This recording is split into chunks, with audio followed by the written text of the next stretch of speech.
the motion and who made the second? I made the motion and Gaines made the second. Thank you. All right, we will now return to item F2, other tax program non-appearance matters with Mr. McCool.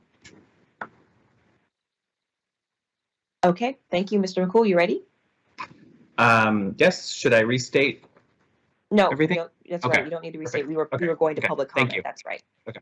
No problem. Ms. Taylor, we're going to go to public comment for the F2 item. Thank you. AT&T moderator, could you please let us know if there is anyone on the line who would like to make a public comment on this matter? And once again, for any public comments, please press 1, then 0 at this time.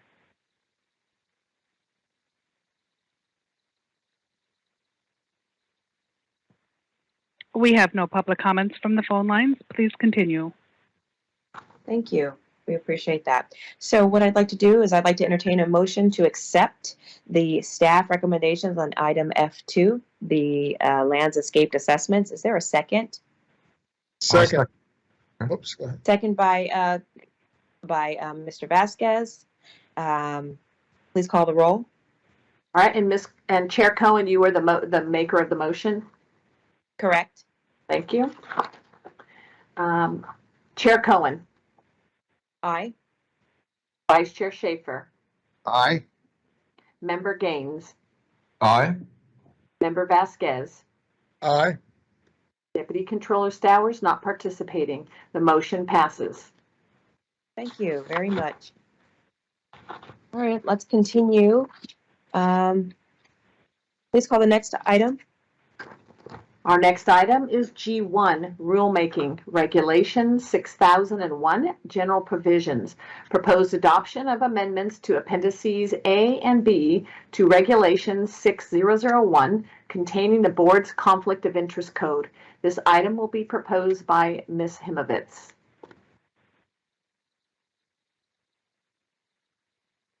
Okay. Good morning, Chair. Oh, good afternoon. Hi. It's not morning anymore. Good afternoon, Chair Cohen and honorable members of the board. I'm Julia Himovitz with the Legal Department. Today, for the board's consideration, staff has submitted proposed changes to the board's Conflict of Interest Code and is requesting approval and authorization to initiate the regulatory process consistent with these proposed amendments. Specifically, as reflected in the attachments, the proposed amendments are changes to Appendices A and B to California Code of Regulations, Title 18, Section 6001. Appendix A contains the board's listing of all employee positions that are required to report certain economic interests based on their duties for the board. The proposed changes to Appendix A are based upon staff's review of the board's current organizational chart, the job descriptions for each of the positions shown on the chart. These proposed amendments also reflect input from each of the BoE departments and divisions that report to the Executive Director, as well as the recommendation of the Fair Political Practices Commission staff. Appendix B contains the board's numbered disclosure categories, which each describe different types of reportable economic interests. Appendix A designates the board's positions that involve making or participation in the making of decisions which may foreseeably have a material effect on any financial interest, and specifies each listed position's reportable economic interest by reference to the numbered disclosure categories in Appendix B. These appendices were last amended in 2015, so today's proposed amendments would more accurately reflect the BoE employee disclosure requirements consistent with the intent and purpose of the Political Reform Act. Upon approval of the proposed amendments, staff will file the initial rulemaking package with OAL and submit the notice documents to all BoE staff and interested parties. Accordingly, we request that the board adopt the proposed amendments to the board's Conflict of Interest Code and authorize staff to start the formal rulemaking process. Thank you. Thank you. All right, colleagues, do we have any questions? Ms. Stowers? Thank you, Chair Cohen. Thank you, Ms. Horvitz, for your presentation. I just want to acknowledge the adjustments that you made on the categories as it relates to the executive director and the deputy to the board member. I appreciate you hearing my concerns and addressing those categories. And overall, I'm still a little concerned with the lack of timeliness of this change. It is not a reflection on you. It's just looking back. The Board of Equalization went through a major reorganization in 2017, and many of these positions and divisions were no longer part of the Board of Equalization, but yet we went 5 years without legal chief counsel making the necessary adjustments. That's 5 reporting periods that the BoE employees did not have accurate information. That's just my observation, but I'm happy that we're getting to it now. Thank you for that observation. Very serious. Yeah, thank you for pointing that out. And we're hoping to be doing this more regularly. And as you know, this was something that we wanted to make a priority. And so I really appreciate you bringing that up today. And we hope to do this on a more regular basis moving forward. Thank you. Comment if I could, Member Gaines. Absolutely. I think if we reflect on it in terms of the changes that have happened at the BoE, we were sworn in January of 19, and we had to recreate the legal department. And so we started with a skeleton crew, and I think they were overburdened for a period of time because they have so many duties. I'm not looking to make an excuse. I'm just saying that we had to recreate the agency in many different ways, and so I'm glad that we've gotten to the point where this has been edited and adjusted to the new BoE as it exists today. So thank you, Julie. I appreciate it. You're welcome. Thank you. Thank you. Colleagues, I see no other hands up, so let's go ahead and take public comment on this item. Thank you. We'll take action. AT&T moderator, please let us know if there is anyone on the line who would like to make a public comment regarding this matter. And once again, for any public comment at this time, please press 1-0.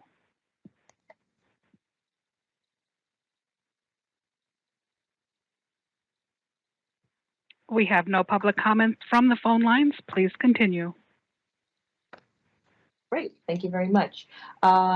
Seeing that there is no other discussion for this item, may I have a motion to approve? This is So Beth moved. Stowers. Move. Oh, go ahead. Okay, a motion moved by Ms. Stowers and will second by Mr. Vasquez. Let's call the roll. Madam Chair, though, I think we should state in the motion that we're approving the staff's amendments to Regulation 6001, right? All right, so If we could just state that for the record, that's all. restate the motion, Ms. Stowers, to approve the amendments. Yes, Madam Chair. My motion is to approve staff's amendments to Regulation 6001, State Board of Equalization Conflict of Interest Code, and move forward to the rulemaking process. Mr. Vasquez, is there a second? And I'll second that, yeah. All right, great. Ms. Taylor, please call the roll. Chair Cohen, Aye. Vice Chair Schaefer, Aye. Member Gaines, Aye. Member Vasquez, Aye. Deputy Controller Stowers. Aye. The motion passes. Great. All right, thank you very much. Thank Please call the you. next item. The next item is J1, Administrative Consent Agenda, Approval of the Board Meeting Minutes. The minutes of February 23rd, 2022 and March 22nd, 2022 were attached to the public agenda notice for your consideration. Right. Thank you. All right, J1, Administrative Consent Agenda. Colleagues, are there any corrections to the minutes? All right, seeing none. Members, would anyone let's take public comment and then let's take public comment on this item. AT&T moderator, please let us know if there's anyone on the line who would like to make a public comment regarding this matter. For any public comment, please press 1-0 at this time.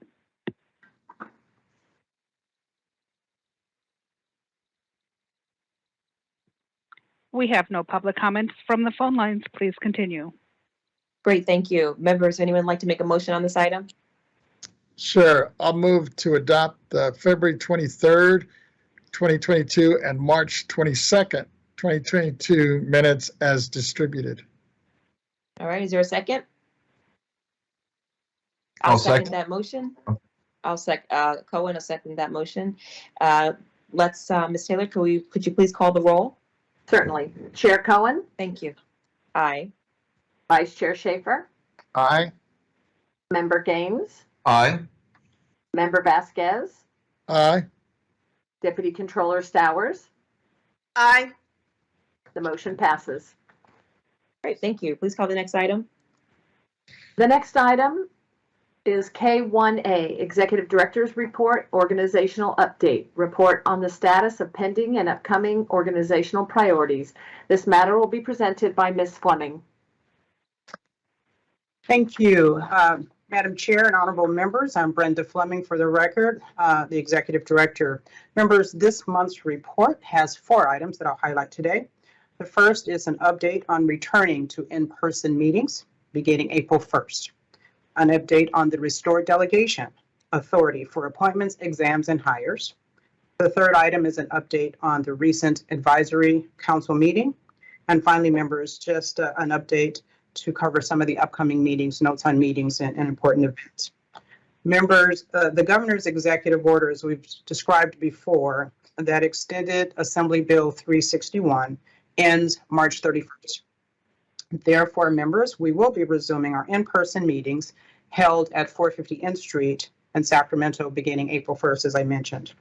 The legislation that the legislature is considering is moving slowly and so would not be taking effect to allow us to continue with the remote meetings. So at this point, again, we'll be resuming meetings beginning April 1st.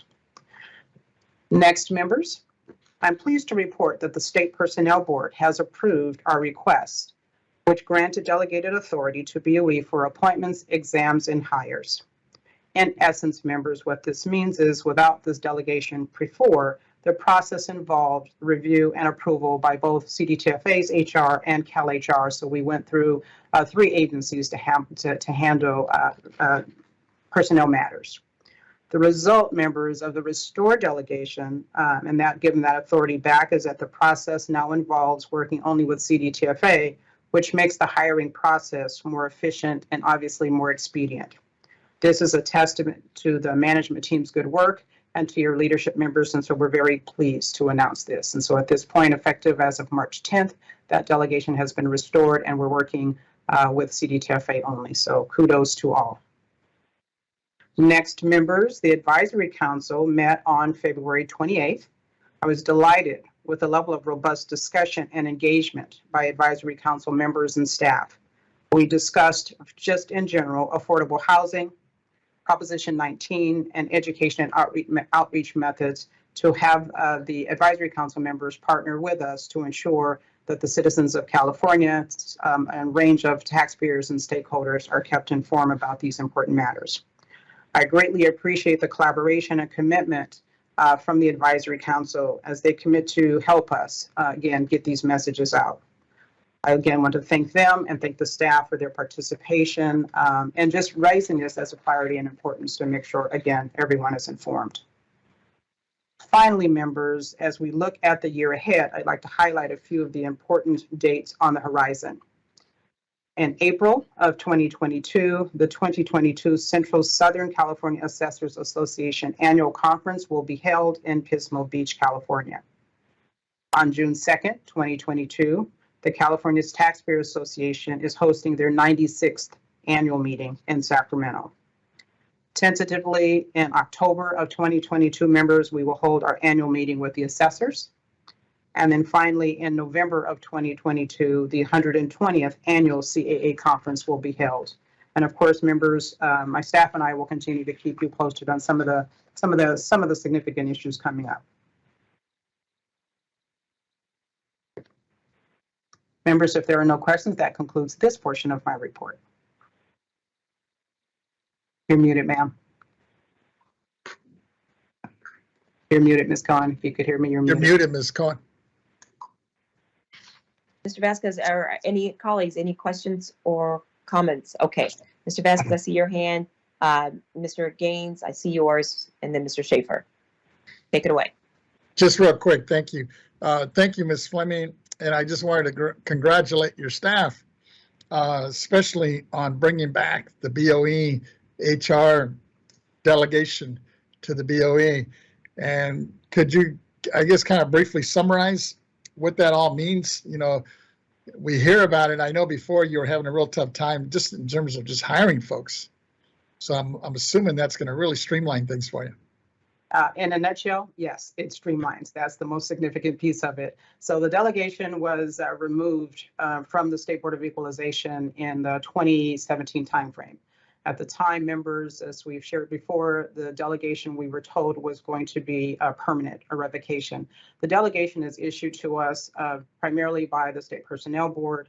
That gives the different agencies the ability to conduct various aspects of the personnel and hiring processes. So for us, there was a bullet list of items that we were no longer authorized to perform on our own, and therefore had to work with both CDTFA and CalHR to process and review those materials. We are very, very fortunate and considered very blessed to have the opportunity to, based upon the good staff's work, the leadership of this board, and participating and just moving out to show and consistently demonstrate that we're doing merit-based hires. As a result of that, and the metrics, the ongoing conversations that staff have with CalHR and SBB and CDTFA on a recurring basis, based upon the performance and the good work that's been done, that delegation was restored and went before the State Personnel Board. So again, in essence, what it means is instead of going through 3 organizations, we just work between BoE and CDTFA directly. So definitely an expedited, much more efficient process, a much more cost-effective route. So we're very grateful. Thank you. Great. Thank you. Mr. Gaines. I just wanted to highlight the same point. I think it's shows progress that we have streamlined HR, and that'll just help us in terms of filling our vacancies. But our vacancies are kind of in the normal level now, so I'm very Absolutely, sir. Indeed. About that. But I just think it shows progress for the BoE, and very encouraged by that. So thank you for your great work, Brenda. Appreciate it. Kudos to the team and your leadership. Thank you all. Team. Mr. Schaefer. Yes. Hi. You mentioned a number of organizations, meetings, things like that coming off for the rest of the year. I'd like to have a list of that in writing, and if any of them would be appropriate for us to attend or be invited to, or go on our own expense. I'd like to just know that this is available to us, because I think I learn and grow when I meet with other people in tax-related business like I'm in. And I'm willing to pay, to attend if they're not inviting me as a speaker. I'm really going there not to teach, but to learn. So, and I think it's good for us that we have one of our people pop into one of those things rather than nobody. I don't think we need to have all of us attend, but I always learn something when I go to another session and share it with my colleagues. Thank you. Indeed, sir. And we'll work with your office to make sure that you and all the members have that information. Thank you for your comments. Members, that concludes this portion. If there's no other questions, ready to proceed with my second item. Please do. May I call it, Ms. Fleming? Yes, ma'am. Thank you. The next item is K1B, Executive Director's Report, extension of time to complete local assessment role. Thank you, Ms. Taylor. Members, our Revenue and Taxation Code Section 616 requires county assessors to annually complete their local assessment roles by July 1st. Section 155 provides that the board or its executive director may extend by 30 days the deadline for any official act by the assessor. In the case of public calamity, the deadline may be extended by 40 days. Section 155 also requires that the executive director inform the board of any such extension at its next regular meeting. This report, members, is to inform you that the San Luis Obispo County Assessor has requested and has been granted a 30-day extension for completing their 2022 local assessment role.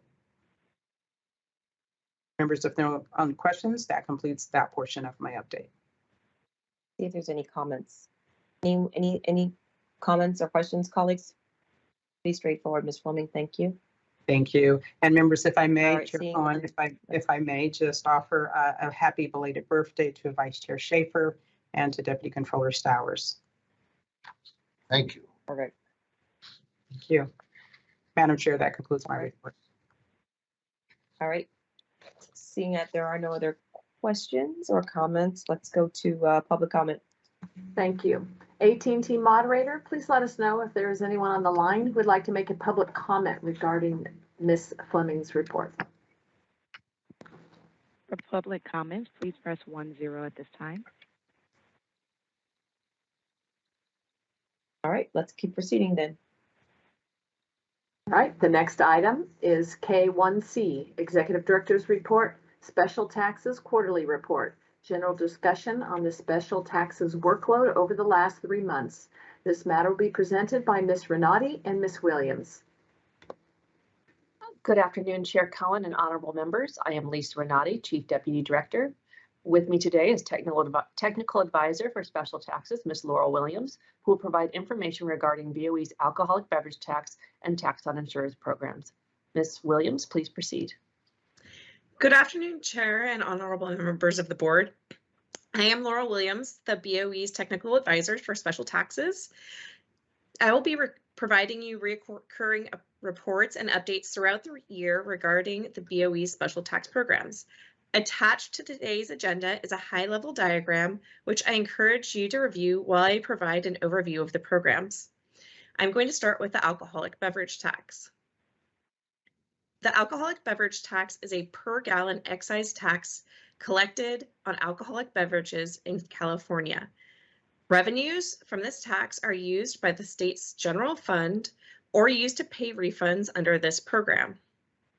Currently, there are 10,219 taxpayers in the alcoholic beverage tax program. In fiscal year 2020 to 21, this program had revenues of approximately $405 million. The alcoholic beverage tax program includes programs on beer, wine, and distilled spirits. Alcohol used for industrial purposes, such as rubbing alcohol or hand sanitizer, is not subject to this tax. The tax rates range from 20 cents per gallon for beer and wine to $6.60 per gallon for over 100 proof distilled spirits. These tax rates have not been changed since July 15, 1991. The alcoholic beverage taxes are slightly unique in that they are not paid at the time of manufacture or retail sales, but at the time of distribution. Depending on the size of the distributor, filing basis varies from monthly to annually. Distributors paying the alcoholic beverage tax are also generally required to hold accounts with CDTFA to report sales and use tax and appropriate licenses with the Alcoholic Beverage Control Board and local jurisdictions. Many accounts will also be required to report federal excise taxes with the United States Treasury through the Alcohol and Tobacco Tax and Trade Bureau. Due to these many reporting requirements to multiple different agencies, this program has a high compliance rate. For reference for our program, I'm going to give you some performance measures that we track to ensure the program is performing. In fiscal year 2020 to 2021, the program had no appeals. It also had a very insignificant number of petitions and a very limited number of requests for refunds and accounts and collections. BoE has entered into an interagency agreement with CDTFA to perform many of the administrative functions of the program, including registration, collection, billing, return filing, and auditing. However, BoE still has the oversight of the program and hears appeals related to the program. The next special tax program, the BoE under the BoE's purview, is the tax on insurers. Insurance companies may be subject to as many as 3 types of insurance taxes in California. There are currently 2,623 taxpayers in the Tax and Insurers program. In fiscal year 2020 to 2021, the Tax and Insurers program generated approximately $2.7 billion. The Tax on Insurers program is jointly administered by the BoE, the California Department of Insurance, and the State Controller's Office. Each of these agencies has a role in the collection of the taxes within this program. For instance, insurers are registered with the California Department of Insurance, who also determines the amount of tax due and processes the returns and payments. BOEs are responsible for billing deficiencies, hearing all appeals for claims for refund and petitions for redetermination denials. The State Controller's Office is responsible for the collections and receives the payments which are sent by CDI to post to the correct accounts.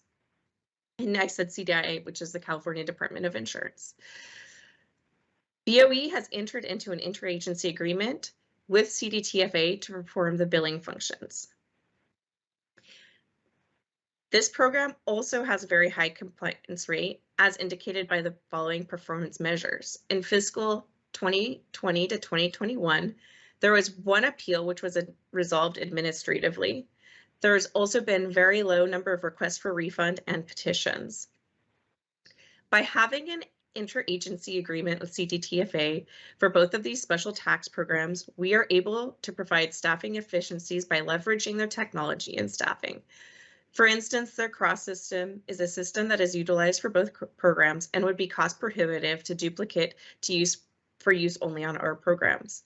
We are also able to utilize CDTFA auditors based in out-of-state offices for the alcoholic beverage tax. This concludes my presentation. Are there any questions?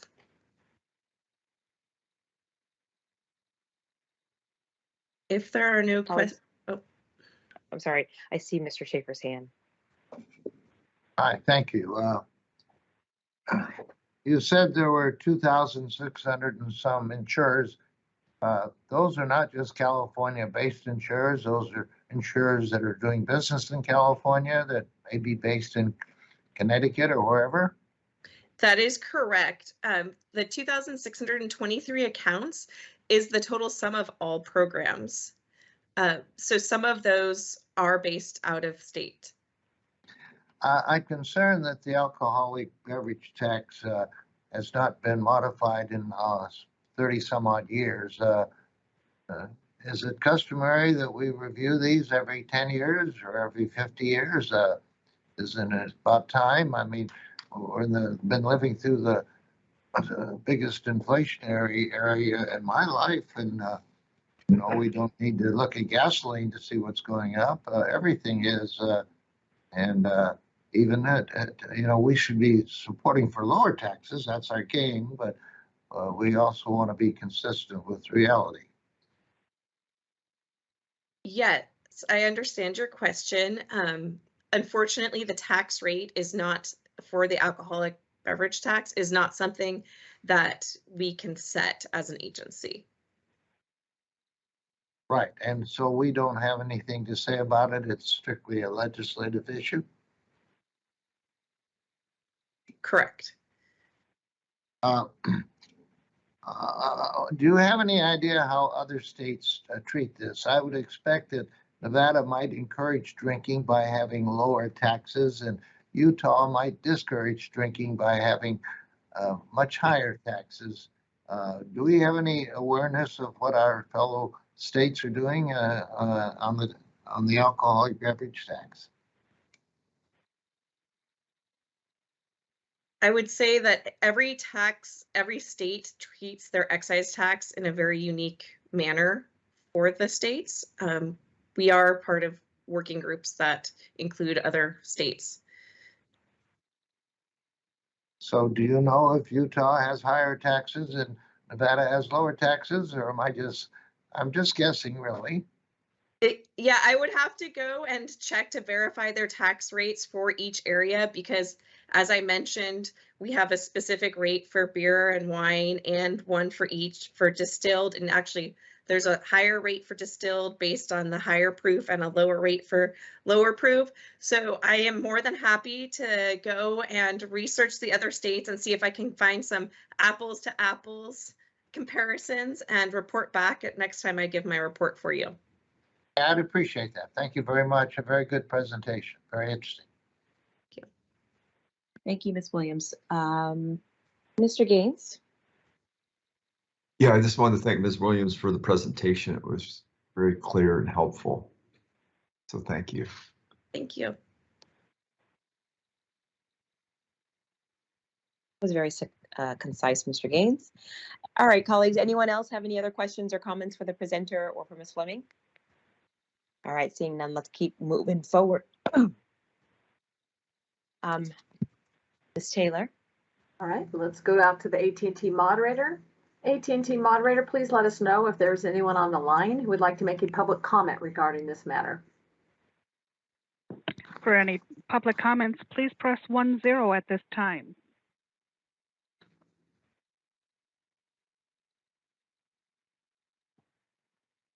And we have no public comments at this time. Please continue. All right, let's continue.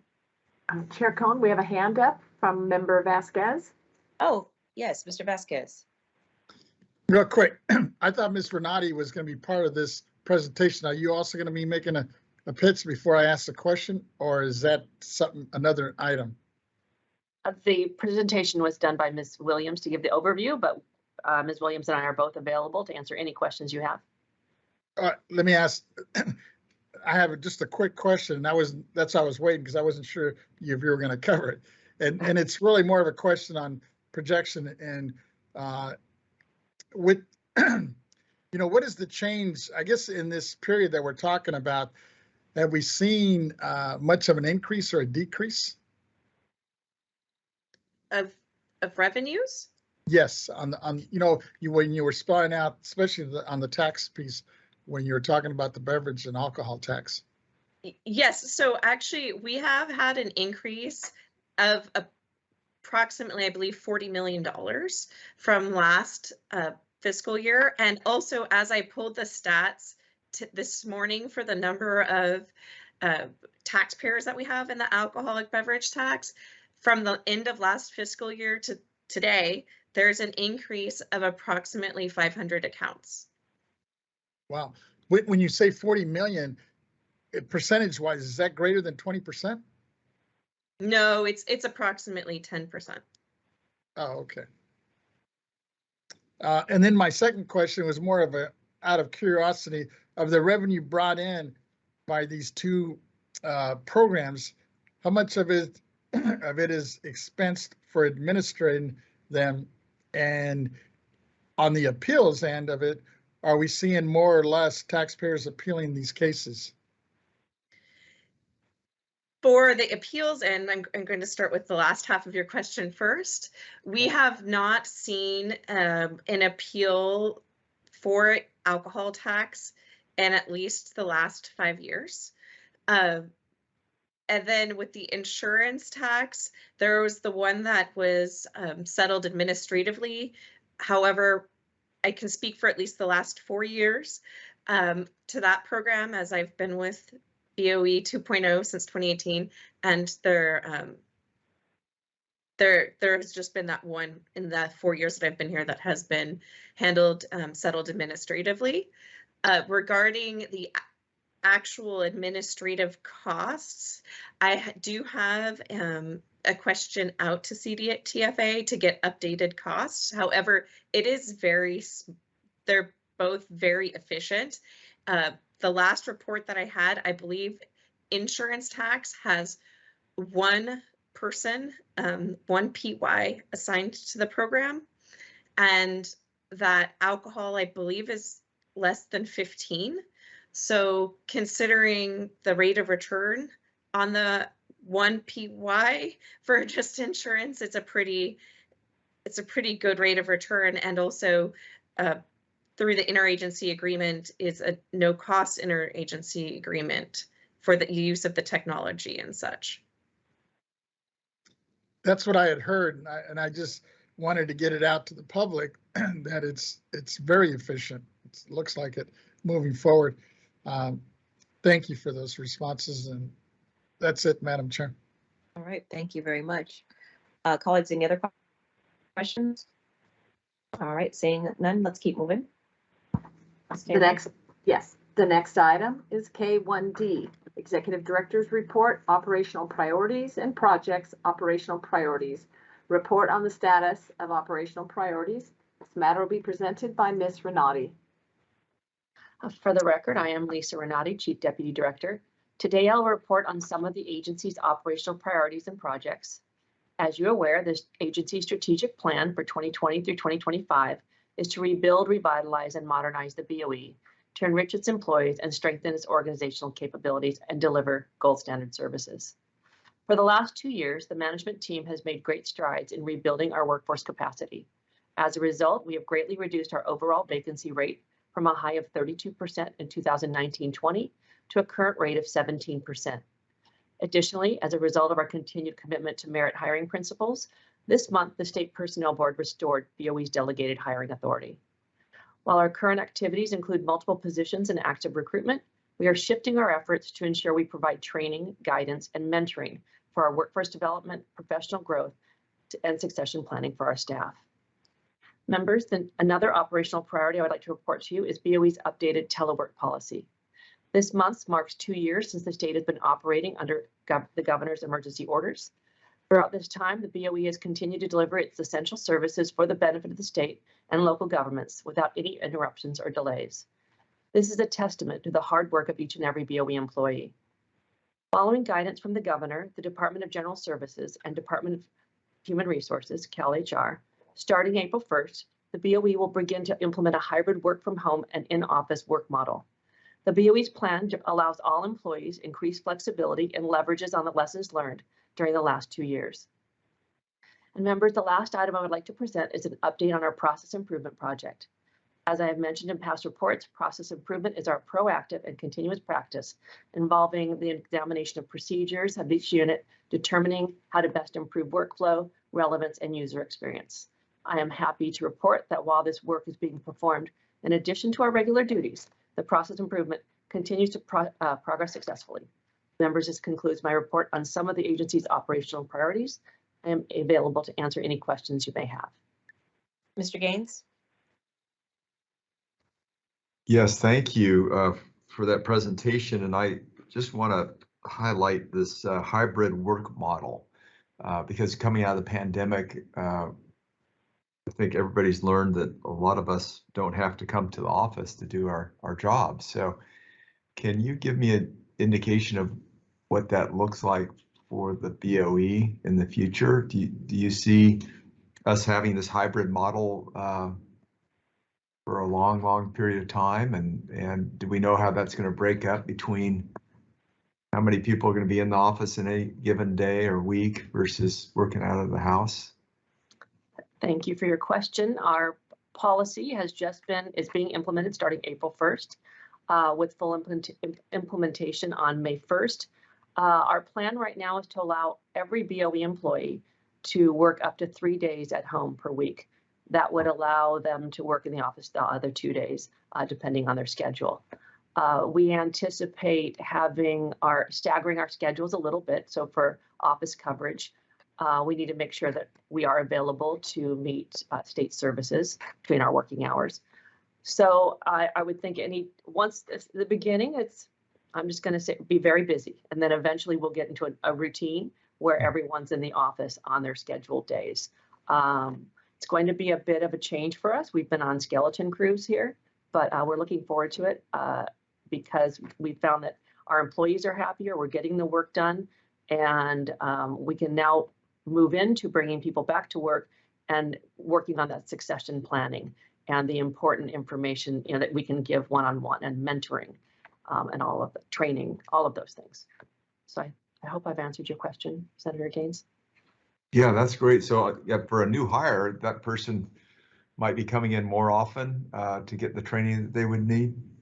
We're looking towards having weekly meetings with the team that allows us to have knowledge transfer between the most senior staff and the younger staff. We do have a lot of younger staff right now who started during the pandemic, have only worked at home. So we're looking forward to being able to give them that one-on-one training and just the learning opportunities when you're in an office environment. Although with that said, we are also going to continue to allow people to work at home so they can have that that time where you can really focus on getting your work done. Right, thank you. Mr. Vasquez. We'll get to you, Thank Mr. you. Schaefer, just a second, Mr. Vasquez. Okay. Thank you, Ms. Renati, for that report. And it sounds like, well, one, we're obviously having quite a bit of success in filling these positions. And I noticed, several of them are being filled by folks outside of BoE. So I was just wondering how much time and energy that might be generating or workload for you folks as you begin to orient them and train them for those that are coming outside of the BoE that are not being promoted within BoE. Thank you for the question. We are spending a lot of time training staff. We have augmented our onboarding program. In the past, they'd come in and you just train them. Now, because we have people working at home and in the office, we've augmented our onboarding to provide the mandated training, give them an introduction to all the departments, and having that one-on-one training with a trainer along with their supervisor training. So we are spending a lot of time trying to get the trainees on board and working, and then continue that training because we never stop learning. You come on and you start learning the job, but then you keep learning and learning. So trying to keep that going. Thank you. Thank you, Madam Chair. No problem. Mr. Schaefer. There you go. Okay, if we're going to have somebody spending only 2 days instead of 5 days in the office, does that give us any flexibility in the amount of space we have to rent? Like maybe a little bit of timeshare? I know it wouldn't be that substantial, but I'm in a common share facility for my office in San Diego where we can expand or contract rather easily depending on what our needs are. And you're talking to a change in the use, and that would, I think, give us some flexibility in our rental contracts. Maybe next time we sign contracts, we can insert something that would protect us. Thank you. Thank you for your question, Vice Chair Schaefer. We will be evaluating our workspace footprint in the future. It's part of the governor's plan, and we plan on doing the same. First, we're going to try out the plan, see how it goes, and see what we need. All right, thank you. Appreciate the presentation and the discussion. It's going on 1 o'clock, colleagues. I wanted to check in with you. Do you guys need lunch, a lunch break? Or shall we, what I'd like to do is to keep moving to make up for the lost time so that we can have not so long of a day. I'm good, but you want to check with staff? I'm worried about, I'm thinking about the recorders, right? If they need a break. Yeah. Ms. Fleming has indicated that they will follow our lead. Oh, okay. But that's why I wanted to check in and get a temperature read. You want to do a short one, like a short break then? If that's what you like. Yvette says no. I'm good going through either way. I was just worried more about those that are, having to take the minutes if they need a break. Yeah, I'm okay going ahead too, but if we need a break for staff. Well, keep in mind that we had a break earlier today when the closed captioning was off. So sure. It's 1 o'clock and we still have a lion's share of our agenda to get ahead. So if people need to turn off their cameras and get a bite to eat, please feel free to do so. But I think we should keep moving forward. All right. Okay. Thank you. So Ms. Fleming, if I could interrupt, we're going to go ahead and keep moving forward. You let me know, Ms. Fleming, if any of your staff members indicate that they need a break, please. Thank you, Madam Chair and members. I've just checked with them and they're with you and would like to proceed. Fantastic. Thank you. Okay. Ms. Taylor, please call the next item. Oh, yes. We need Ms. Taylor, I think we have to go to public comment. Yes, on, we do. K1D. Yes, thank you. AT&T moderator, please let us know if there is anyone on the line who would like to make a public comment regarding this matter. For public comment, please press 10 at this time.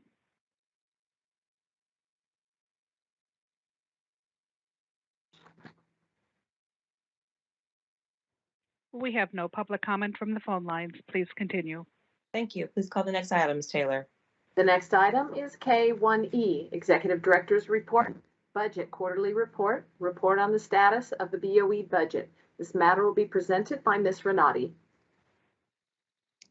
Thank you, Ms. Taylor. Again, this is Lisa Renati, Chief Deputy Director. Today, I will provide you with a report on the agency's budget. My presentation today is intended to provide you with a high-level review and some highlights. In the future, more detail can be provided. Attached to this month's agenda is a handout which provides an overview of the Board of Equalization's appropriated budget amounts for fiscal year 21-22 pursuant to the Budget Act, Assembly Bill 128. BoE's funding is provided by the General Fund, and our working appropriation provides 192.6 positions or employees for the support and operation of our tax programs. The majority of the BoE's budget, 86%, is for personal services, that is employee salaries and benefits. The remaining 14% of the BoE's budget provides for the BoE's operating expenses and equipment, also known as OE&E. As expected, our current expenditure reports are on target, and like most state agencies, BoE has shown savings this fiscal year involving expenses for travel due to stay-at-home orders and telework. Members, this concludes my high-level presentation regarding the agency's budget. I'm available to answer any questions you may have. That was very, very high level. My goodness.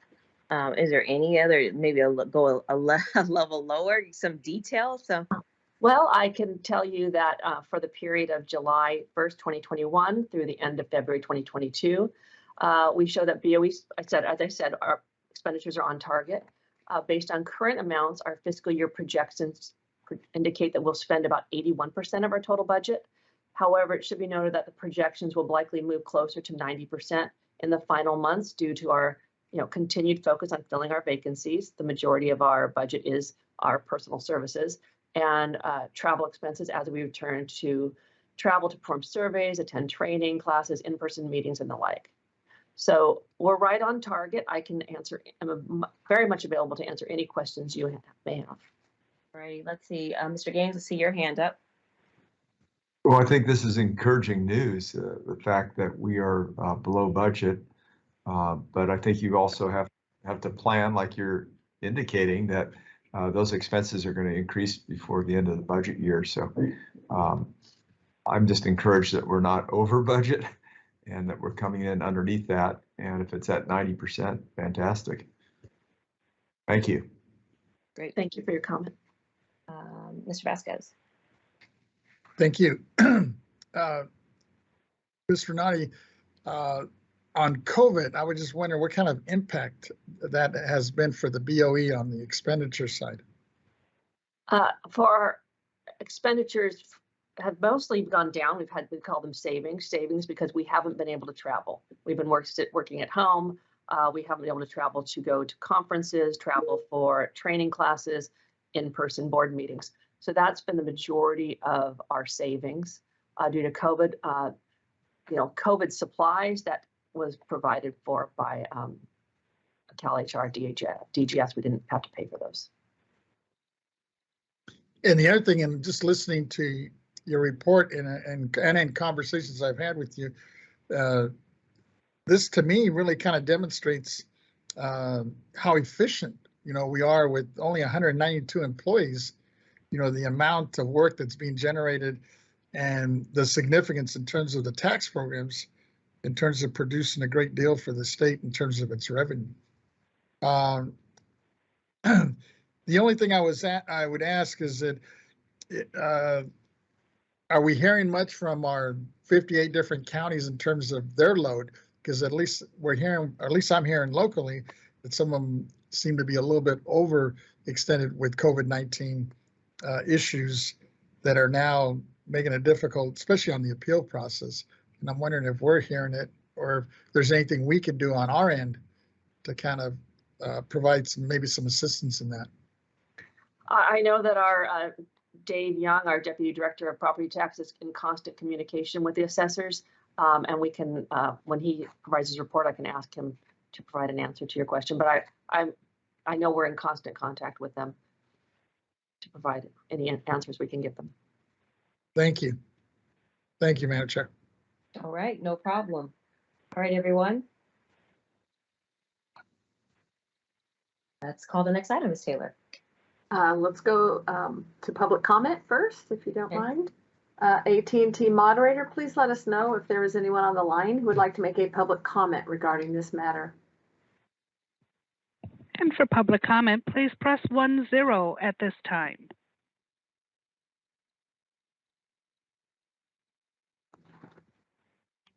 We have no public comment from the phone lines. Please continue. The next Let's go to item the is next item. The next item is K1G, Executive Director's Report, Proposition 19 Implementation Report. Report on the status of the agency's Proposition 19 implementation project. This matter will be presented by Ms. Renati. Again, Lisa Renati, Chief Deputy Director. Today, I will provide an update of our Proposition 19 implementation project. A high-level implementation plan is attached to today's agenda. I'm happy to report that the status of the BoE's implementation of Prop 19 is green. Members, as you know, our Proposition 19 implementation plan has been in place for about 17 months. As such, our Prop 19 work has been operationalized and is part of our normal workload. Staff continues to ensure taxpayers and stakeholders have the information they need and continue to look for ways to improve our ability to provide the information as needed. Starting this month, the team will include their Prop 19 updates with their program presentations. One item of note is that recent inquiries received from taxpayers and stakeholders on the delay of processing of Prop 19 claims by some county assessors. David Young, Deputy Director of the Property Tax Department, will briefly touch on this subject in his report. This concludes my presentation on this topic. I'm available to answer any questions you may have. Oh, great. Thank you. Look forward to that David Young presentation. Love to hear what he's got to say. Mr. Vasquez, I see your hand. I'll wait, actually, because that's tied into Mr. Young, and I'll wait for his presentation. Okay. Yeah, I have Thank you. questions too. All right, seeing no other hands, let's go to public comment. AT&T moderator, please let us know if there's anyone on the line who would like to make a public comment regarding this matter. For any public comments, please press 10 at this time.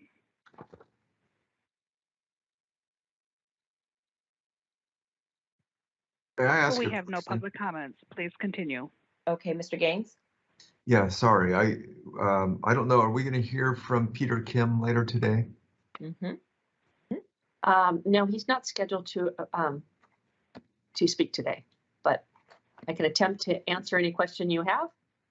Well, with regards to Prop 19, I just wanted to get an update on inquiries on our website, because I know that I think there have been a couple 100,000 since the initiative passed, but given some of the new challenges that we're seeing on the transference, well, both on base year value and transfer of property to a child or grandchild, are we seeing an uptick in people trying to get on our website to get information?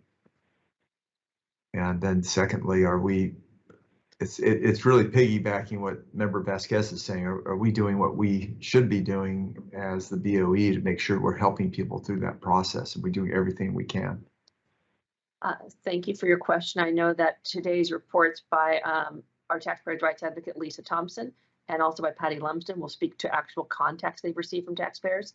As far as the website data, I can circle back with you and get that data. Mr. Kim has just let me know he does not have that right on his fingertips, but I will circle back and get that information to you. Oh, that's great. Thank you. Thanks. Great, thank you. Mr. Schaefer, I see your hand. Mr. Schaefer, you want to speak? You had to unmute. I'm a little bit Italian. I was talking with my hands. I'm sorry. Oh, okay, no problem. All right, let's keep going. We've taken public comment on the item K1E. Let's hear the next item, please.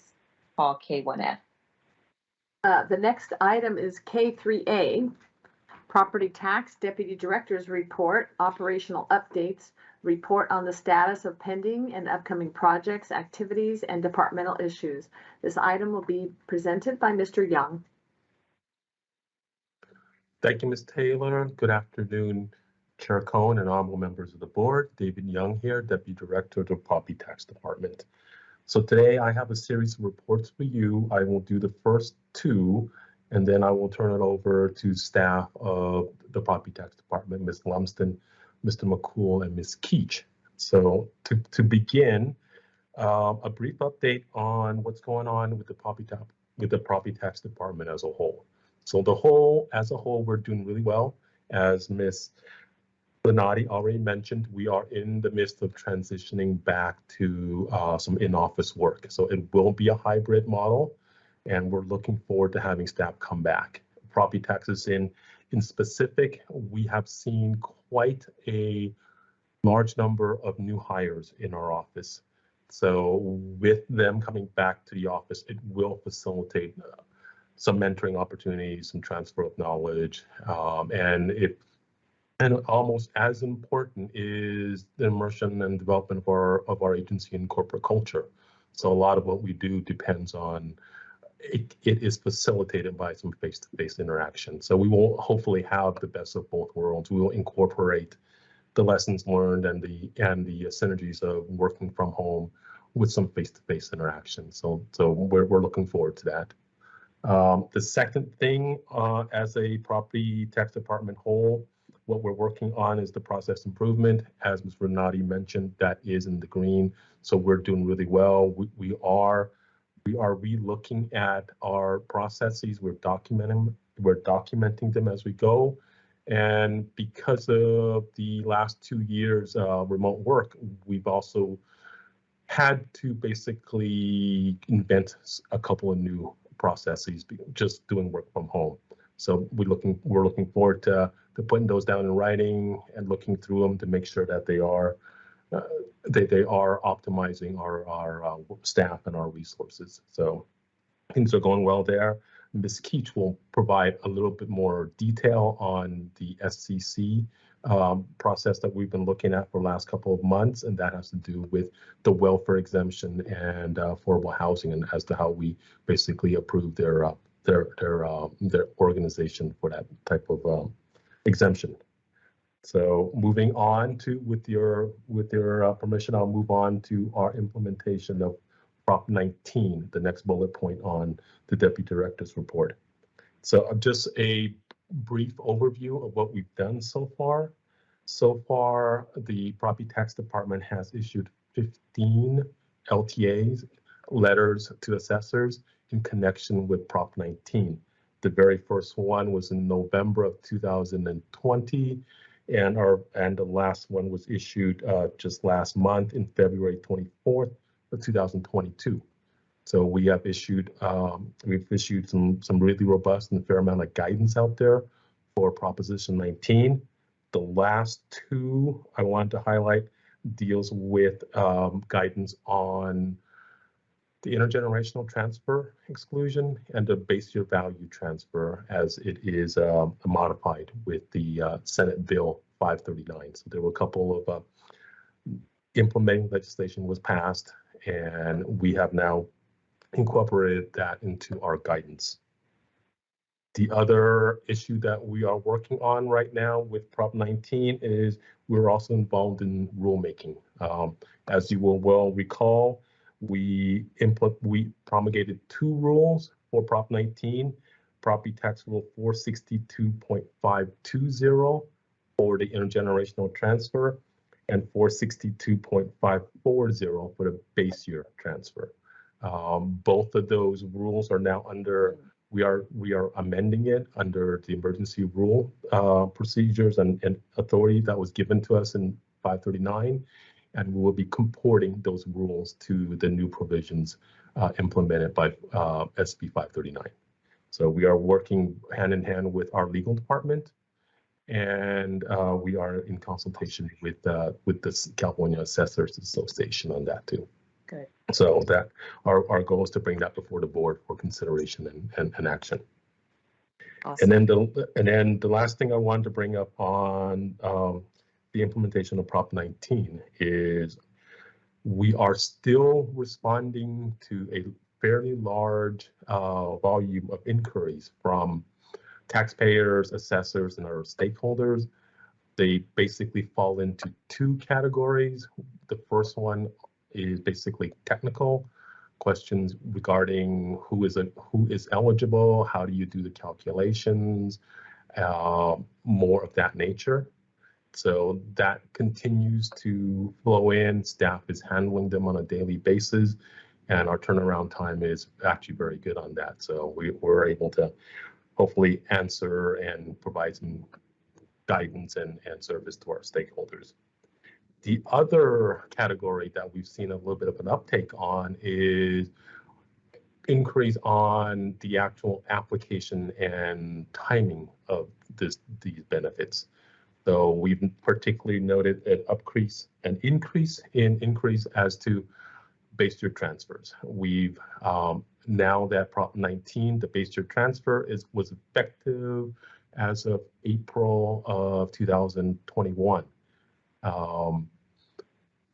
Folks have basically applied for and have not gotten the base year transfers, and so as a consequence, they've been issued tax bills for the replacement homes that they've purchased, and it's based on basically their new assessed value because they have not been able to transfer their tax base yet. So we've seen an uptake in inquiries there from taxpayers and a couple of media sources, and we've had a couple of reporters also asking on that. So it is a little bit of an uptake. It is so we're taking a look at that right now. We believe we have issued guidance and we developed forms, and we actually have a fairly robust website portion dedicated to Prop 19. So I will keep you informed as to how that proceeds and how that is handled in upcoming board meetings. I am available for any questions you may have.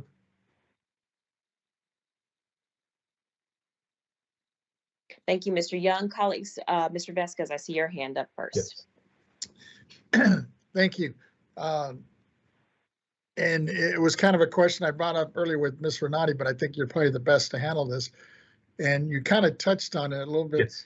Moving forward, and I think we had this conversation, at the end of the day, folks that are waiting for the counties, and especially large counties, to process their value transfer, they're kind of stuck between a rock and a hard place because they have to make, if they get a bill for 16 to 20,000 on the adjustment, they have to make that, they have to pay that because they're going to get hit with a penalty and interest is my understanding, right?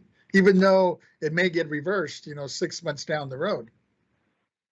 You are correct. That is one of the impacts of implementing this type of new benefit. If they are not processed in a timely manner and the assessors aren't able to flag this type of transfer, you're right. They will be issued. They will be issued new tax bills with the new values on there.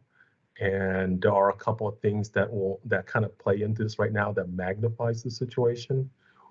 One is with the last year or so, the appreciation of California real estate. So even if you buy and sell a similar home, your tax base from your old one compared to the new fair market value of your new one can be a substantial increase. So not only will they get a tax bill, it may be a relatively high tax bill compared to what their own tax base was. And two, it's part of it is a little bit of a timing issue too. So before Prop 19, base year transfers were available, but they were under a little bit different form. If you recall, you were able to basically transfer within the same county, and only a couple of counties had the ability for you to import something in from a different county. With Prop 19, that it's 58 counties, there is no need for somebody, for the importing county to have an ordinance that allows it. So with that, there's been an increase in transfers amongst counties, inter-county, and that requires coordination between two assessors. So instead of doing it within your own county, you can work both sales and kind of take a look at it that way and flag something. when it's inter-county, it's a little bit harder. You have to basically coordinate with the other assessor. What was the fair market value of their original home? How's it compared? Give me the base year value. So there's a little bit more administration involved. Even with that, I will also wanted to point out that even with the old one, and it was within the same county, there was processing time. It was very rare that the transfer happened very, very quickly. With this, it just magnifies the delay a little bit because of the added administration and the burden to coordinate. But is there anything that we can do on our end? Because technically, it's not really the property owner's negligence, I guess I say, or really their fault. It's just a kind of a timing issue, and you said a process issue. But they're actually being penalized for it, though. No, you are right. So when those tax bills go out, and if they do not pay timely, there will be a penalty and interest applied by the tax collector. So there is a real consequence to it. As to what we can do, we started promulgating rules right after Prop 19 was passed, and we've put out guidance on how to do so and how to administer it throughout the whole process within this last year and a half. So we've been working really hard at it. We try to be responsive to assessors when they do make inquiries, and we try to get guidance out as quickly as possible. But ultimately, in the end, the processing part of it is within, it is handled at a local level. So but is there anything we could do? I guess if we had the staffing ourselves, is it something that we could provide assistance to try to facilitate that, to make it happen in a more timely manner? Because you got a senator running around saying that, it's, what's going on? How come they just don't process it ASAP? Not understanding that, there is some time involved in this thing.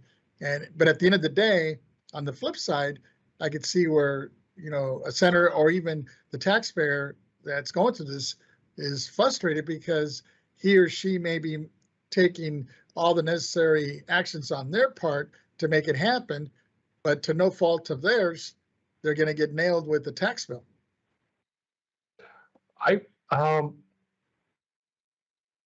If you're asked, let me try to answer that with with a couple of break that question down a little bit. As to whether we can provide the assessors with extra staffing to help them process it, that would be a task that I'm not sure we can handle at this point right now. With 58 counties and some very, very large counties, it's probably a little bit more than we could handle, and it would be a little bit out of the ordinary for us to offer staff to assessors to use in the administration of their handling their local workload. I fully understand and empathize with the taxpayers. They will be under, once issued that tax bill, they're under a time limit in which to pay. If they don't, there's penalties and interest. Even if when the actual base year transfer happens, there will be adjustments along the way, but it doesn't alleviate them from penalties and interest if they don't pay timely. So it is a cash flow issue, and they may be caught in a tough situation where tax bills are issued and time is basically ticking. I think it would be advantageous if there was a way to figure out how to alleviate some of that pressure. But right now, I short of perhaps a statutory change, I can't identify it right now. But it is something we should look at. So let me ask you, an LTA, if we were to issue an LTA to say that, we need to be more lenient at the local level, Is that out of our authority or jurisdiction to do that?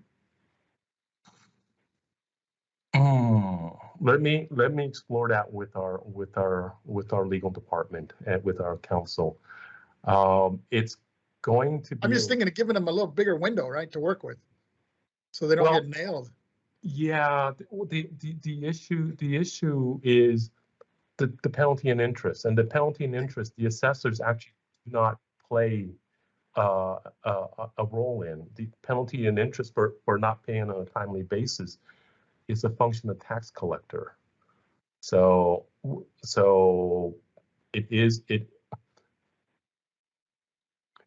a little bit trickier than us telling them they have a little bit of leeway in that section. So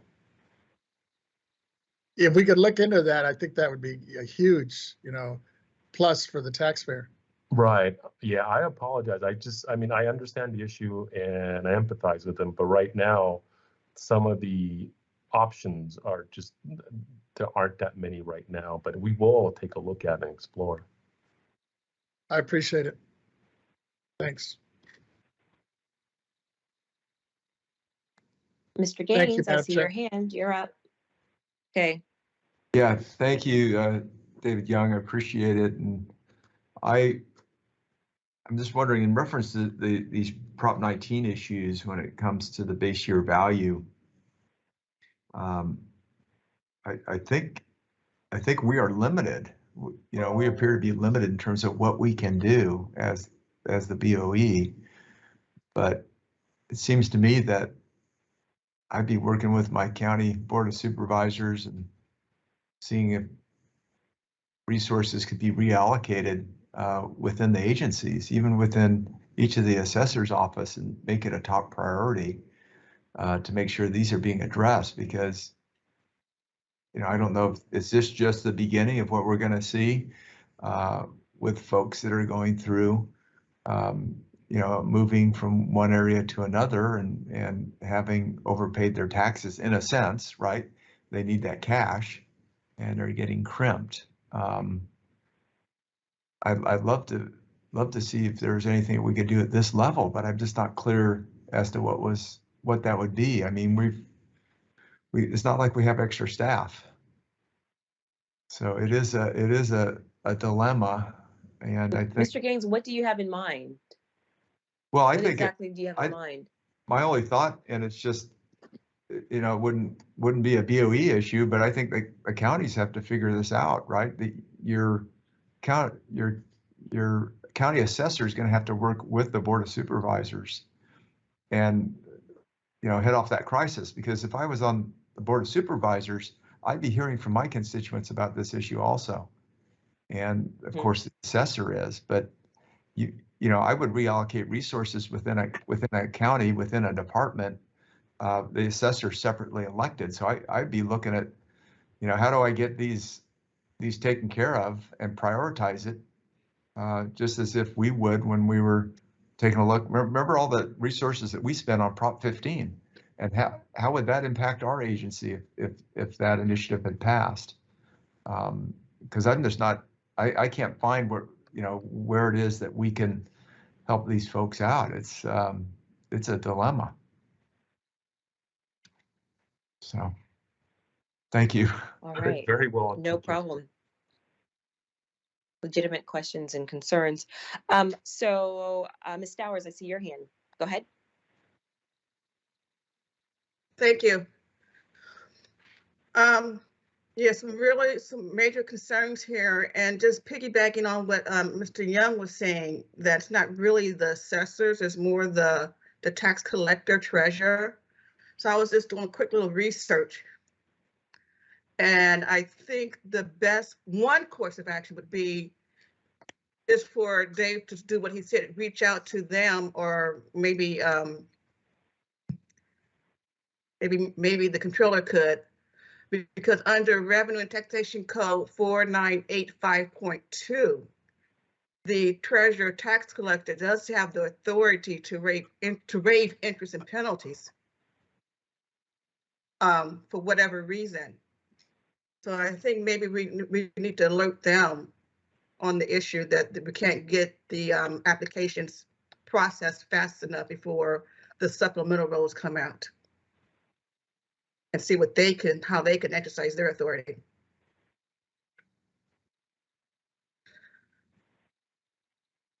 Thank you. Uh, Any I'm just comments thinking, or I think response back for Yvette? I would give Mr. Young a contact person to reach out to see how we can work this as efficiently as possible. Ms. Towers, who are you directing your question to? No, I was just saying, I don't have a question, that's more of a comment that I will Okay. coordinate with Mr. Young to get at least to the head of the association for the tax collectors and see if are they even aware of this issue and how they could work to relieve some penalties and interest. Thank you. Be happy to do so. Perfect. All right. Colleagues, anyone else? Okay, let's keep moving forward. Let's go to the next item, or let's go to public comment, and then we will go to the next item. Ms. Taylor, Chair please. Cohen, yes, we have a Yes. few more sub items, so I'll just announce Yes. those. The next sub item Okay. is letters to assessors presented by Ms. Lumsden.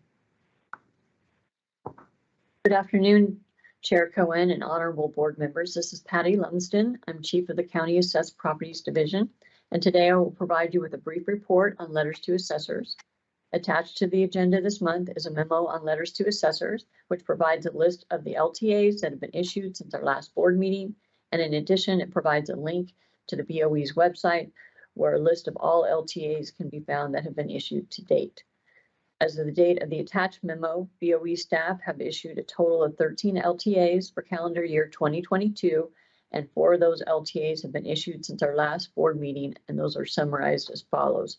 There were 2 LTAs issued on assessment practices survey reports, and 1 was for Alameda County, and the other was for Santa Barbara County. In addition, there was an LTA issued to provide further guidance on the implementation of the intergenerational transfer exclusion provisions under Proposition 19 after the passing of Senate Bill 539, which added Section 63.2 to the Revenue and Taxation Code.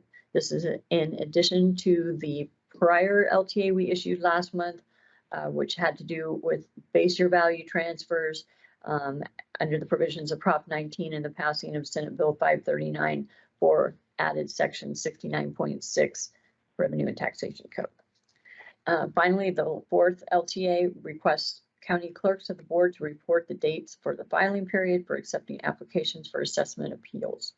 And that will conclude my report on letters to assessors, and I'm available to answer any questions you may have. Mr. Schaefer has a question. Hi, Ms. Thompson. You summarized the 13 reports for 2022. It was really more of a list than a summary. I mean, would we like to know more about each one of them or some of them? Do they come to our office? Or can I dig them out? I mean, over the history of the BOE, have the members had any familiarity with letters to assessor other than have yourself or your predecessors list them, which you call a summary? I'm not at all critical. I appreciate the list of them, but I just wonder how much of the content do I need to be aware of or would be helpful to me in my work? Yes, thank you for that question, Mr. Schaefer. So before each LTA is issued, it is sent to the board member's office for preview, and it gives usually a 3 to 5 days for your review before it is actually issued. So you are made aware of those LTAs ahead of time. As for my report, each month I give a short summary on the LTAs that have been issued. So I just gave a report on 4 of those LTAs that were listed of the 13. And last month I gave another summary of the ones that had been issued at that time. If that's something you would prefer I put in the memo, is to include a summary. We can discuss with Executive Director Fleming to see if that's something we want to include in that memo. I'm more than happy to make adjustments for that. You're doing a good job there. It's just that I need to know a little more, and it's my responsibility because, as you point out, it comes into my office. Thank you. Certainly. You're welcome. All right, I see no other comments or hands. Thank you for your presentation. Let's go to the next subsection, The next appraisal, sub-item. training, and certification. The next sub-item is appraisal, training, and certification presented by Ms. Lumsden. Thank you. I will now give a brief report on the BoE's appraisal, training, and certification program. Since our last board meeting, we have taught 2 more virtual classes of our most requested courses. So far during calendar year 2022, we have taught a total of 6 virtual classes and trained a total of 191 students. And to put this in perspective, this time last year, we had just offered and presented a 3-hour workshop virtually, which was kind of the start of our virtual training last year. And so this year we are off to a good start to have already taught 6 classes. So we were definitely on schedule to surpass what we were able to accomplish last year. And I'm pleased to announce that and really proud of the training and certification staff and their hard work on getting these virtual training classes up and running. In addition, BoE staff attended the annual CASA meeting last week to discuss webinars that will be offered for continuing education purposes for assessment analysts, staff that coming for the coming 2022-23 fiscal year. CASA, which is the California Assessors Administrative Services Association, is an affiliate of the California Assessors Association, and they provide continuing education classes for the assessment analysts who make change in ownership and exemptions decisions at the county assessor's offices. In addition, those classes can also be taken by appraisers, auditor appraisers, and BoE staff for continuing education purposes as well. A tentative schedule was set for 9 webinars to be presented during that fiscal year time period, and 2 of those webinars will be considered advanced for purposes of advanced certification for those assessment analysts requiring certification. The BoE staff will provide exams for those advanced webinars. And as part of our partnership and collaboration with CASA, BoE staff will present 2 of the scheduled webinars, which will be on Proposition 19 and will include updates to due to the passing of Senate Bill 539 and the newly added Revenue and Taxation Code sections 63.2 and 69.6.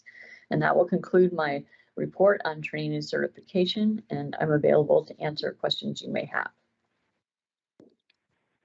Okay, let's see. Mr. Vasquez has a question. Thank you, Ms. Lumpson, for your report. And pretty much, in your efforts on this, I know you've been working really hard on these webinars. And I guess my question is, with the current staff and resources you have at this moment, what would be the maximum number of virtual classes that you could offer? Do you mean at one time or throughout the year? Excuse me, at one time, yes. We typically offer 1 class per week, and during a month's time period, we are offering up to 2 to 3 classes per month. And that is, we require right now with the virtual training, it requires us to have a facilitator as well as an instructor to assist with answering questions, because sometimes the instructor is not able to see when there are hands raised, and so we have a facilitator that also offers that. We are getting ready to start our 22-23 fiscal year of scheduled classes, and during that time we plan on implementing back in our in-person classes as well as doing some virtual training.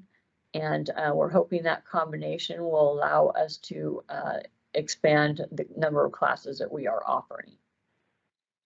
So what would be the goal now that you're moving forward between the virtual and in-person classes that could be offered, let's say next year? What would be the max?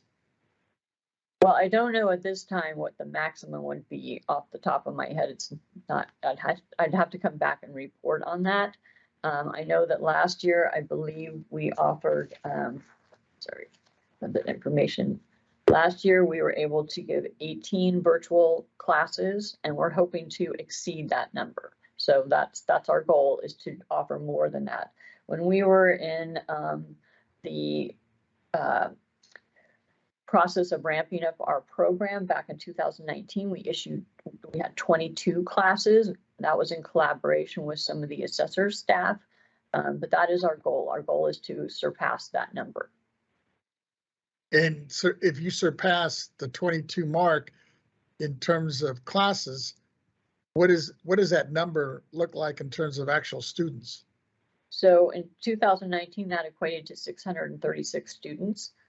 So we are going, that's our goal. Our goal is to surpass that number, try to reach out to more students, try to offer more students per class, without going over too much, because we want to be able to make sure that the class is still going to be able to reach each of those students. If the classes are too big, then it kind of takes away from that. But there will be certain classes that we will be able to expand the number of people in the class, and we're looking forward to being able to do that. So we're hoping, like I said, we plan on surpassing the 22 that we had in 2019 and surpassing that 636 students. And you kind of touched on the other issue. You obviously, in each class, you want to keep, I guess, a reasonable, good ratio between, I guess, the teacher or instructor and the students, so you don't lose the quality. What is that, Max? Do we know? Well, right now, we when we first started doing the virtual training, and even with our in-person training, I believe the classes only held between 30 to 35 students, just to keep the numbers down for more, participation by those students. Now that we've been doing virtual training for this last year, we had ramped up that number to between 35 and 40 students per class, and so we are in discussions about possibly increasing that more. But now that we will be going back to, like I said, trying to do in-person classes as well, and that will be determined by the difficulty of the class and the mathematical calculations required in those classes, because that's where a lot of the needing more hands-on experience is needed with those more difficult calculations. That's where we plan on trying to limit the number of students that are in those classes, but other classes that are more like a lecture type class that don't require as much calculations, we may be able to expand the number of students in those classes. Also, we're trying to incorporate some possible workshops so that they're not week-long classes. They're just 3-hour to 2 to 3 hour type classes to give more continuing education options for students as well. So that's something we're going to be looking into as well. And my last question, I'm not sure if it's one directed to you or to Mr. Young, but let me put it out there and see who's best to answer this. And it kind of goes back to the earlier presentation on the LTAs. And there was two that I thought were really important LTAs that were issued in February, centered around Prop 19. And that was the base year value transfer, and then the intergenerational transfer, those two LTAs. Is there a possibility that we could put together some kind of maybe educational video or webinar on these two? Because I think that those are so key. And in terms of getting the information out and requirements and deadlines to folks, so they understand the need to file, these things in an orderly manner and to hopefully expedite their application process.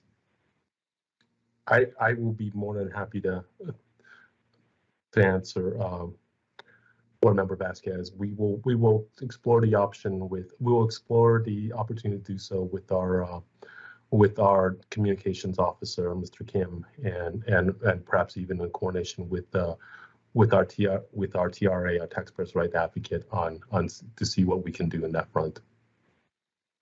I appreciate it. Thanks. Of course. All right, And also, Mr. Gaines? sorry. Oh, excuse me. I'm sorry, Ms. Lumsden. Go ahead. No problem. I was just going to restate that we also are in our participation with CASA. We will also be giving two Prop 19 presentations for staff.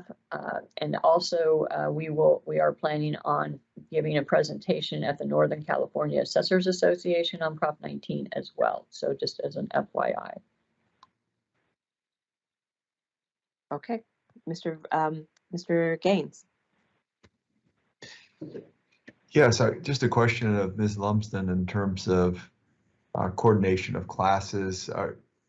I'm assuming that we're working closely with the California Assessors Association on those classes, and then the follow-up would be just in terms of, how do we measure demand, or how do we know we're providing enough classes? Yeah, so thank you for that question. Each year we send out a questionnaire asking what the assessor's needs are for that year. And in prior years, we did it also so we could see where to have our classes, hold them when we were holding them in person. It allowed us to like narrow in where we could reach the most students in one area so that we could schedule our staff members accordingly for that. But we also do it to see which classes are needed the most. So when we did our virtual training, we were not able to keep presenting all of the classes. So we kind of focused in on what we saw were the most requested courses, and those were courses 2A, course 3, course 5, and then of course course 56. Those were the main classes that are requested because they help with also not only for helping staff become have a good base for their appraising techniques. It also allows them to head towards getting their advanced certification, which then requires less hours each year of training, which assists them as well. So, so those are the things that we looked at when we came up with our classes that we're going to do virtually. One of the plans that we have for this coming year is that we plan on now trying to offer some of the classes that we haven't been able to offer in quite some time. And so we're looking forward to getting those classes out there as well again. So they're needed classes that are a little bit more specialized, which is our taxable possessory interest class for one. And we're looking forward to having that class out there again. It's a much needed class. It's very specialized, and we're hoping to do it in person is what I'm going to say for now, because it is a very lots of mathematical calculations, and so it does require a lot of class participation and being able to go over those problems and together, and so it's needed to be in person. So that's what we're shooting for. Great, thank you. Certainly.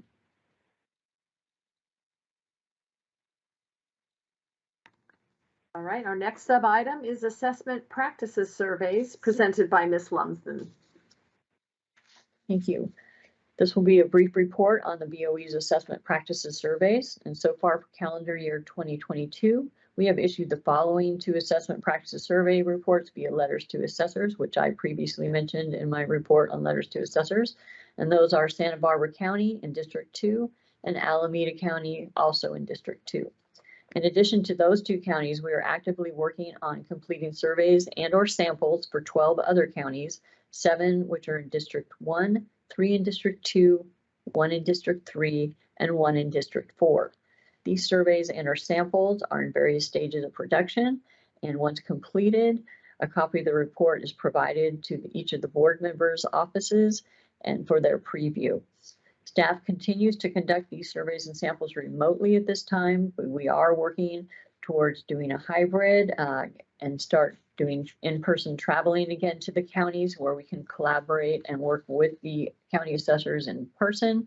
And but we also see some of the advantages that we found using remote access. And so we are going to try to do a hybrid of the 2 and collect some of the information remotely. But we will work with the assessor's offices to see which it meets each of their needs and try to do our data collection in the least impactful way as we possibly can. And that will conclude my report on assessment practices surveys, and I'm available to answer any questions you may have.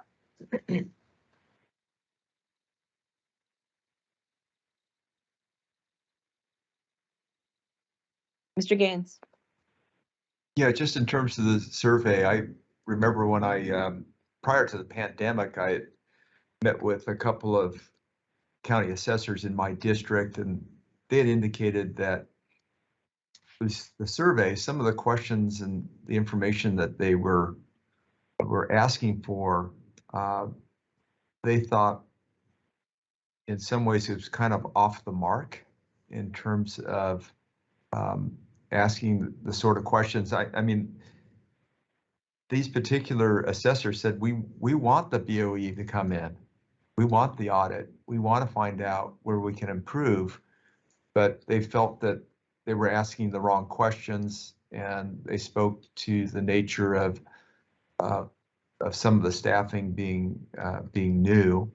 And of course, we had the pandemic, and that created all sorts of issues. But are we taking strides to make sure that the individuals that are doing the audits have the proper training and are asking the right sort of questions? And because I think we can also, we have a role of constitutionally in terms of the audit, but we can be very helpful for our county assessors too in terms of areas where they can improve. Right. Thank you for that question. And that is something that one of the reasons why we're looking forward to going back in person is because that is some of the things that we can provide when we are there in person to help not only identify areas of, in terms of our reports, but also to identify some areas that we can collaborate with the assessors and talk about room for improvement and that sort of thing as well. So as far as staff goes, yes, you are correct. We do have new staff, as Ms. Renati reported earlier in her report on our staffing.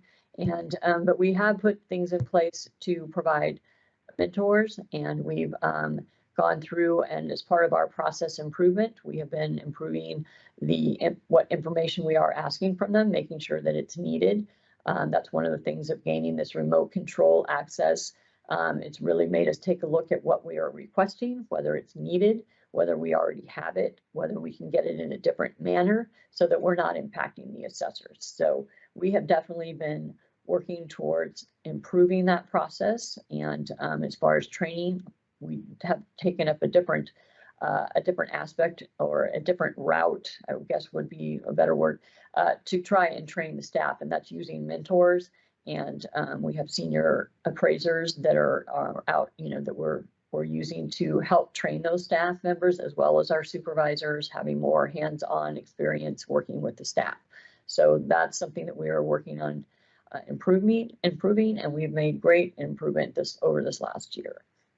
Wonderful. Thank you. Perfect. Thank you for the question. Next, Mr. Vasquez. Thank you. Along those lines, Ms. Lepson, is there a reason why, one district may have more surveys than others? And I might have to defer to Dave Young. He's probably knows this a little bit better than I do, the exact numbers. But so when the staffing, each of the counties are on like approximately a 5 years cycle, and so they are subject to being reviewed approximately every 5 years. And so part of what we do each year at the beginning of the year, we do the draw for who is going to be surveyed and or sampled, so we can determine which counties those are going to be. So they're random draw. So that might be why it seems like certain counties maybe get chosen more often than others, and it has to do with that. Patty, you nailed it. That is one of the aspects of how it is drawn. So the top 10 counties are every cycle, every 5 years, they are both sampled and surveyed. And then right now, under the current scheme, the next 11 through 20 counties arranged by assessment value, one is picked to be sampled and one is picked to be surveyed every year. And then number 21 through 58, 9 are looked at every year, but out of that grouping, as many as 3, but usually 2, basically get what they call a bye. They just don't get chosen. So, and also, Board Member Vasquez, each equalization district has a different number of assessors in there. So the ones with more assessors in the equalization district will have more surveys done in their districts. So that there's a two-prong answer to that. So Yeah, I kind of figured, when I'm looking at District 1, that probably has like 34 counties, right? right, Makes sense. Okay. yes, of course. Thank you, Dave. You're welcome. All right, Ms. Taylor, please call the next sub item. Our next sub-item is state assessed property presented by Mr. McCool. Good afternoon again, Chair Cohen and honorable members. My name is Jack McCool, Chief of the State Assessed Properties Division. Today I will provide information on the status of ongoing work in our division. Before I get into that status update, I would like to revisit a question from Member Gaines from this morning. Member Gaines had asked for the total assessed value for the State Assessed Properties Division for 2021 and an estimate of how much revenue that generates. So Member Gaines, to answer your question, the 2021 total assessed value for state assessed property as adopted by the board last July was $123 billion of state assessed value, and that would roughly equate to approximately 1.95 billion of property tax revenue. That's great. Thank you so much. Very well. The annual state assessee property statements were due on March 1st. Many state assessees requested and were granted extensions to the filing deadline. SAPD staff are diligently working on completing the unitary appraisals as they come in, and our staff are working at full capacity.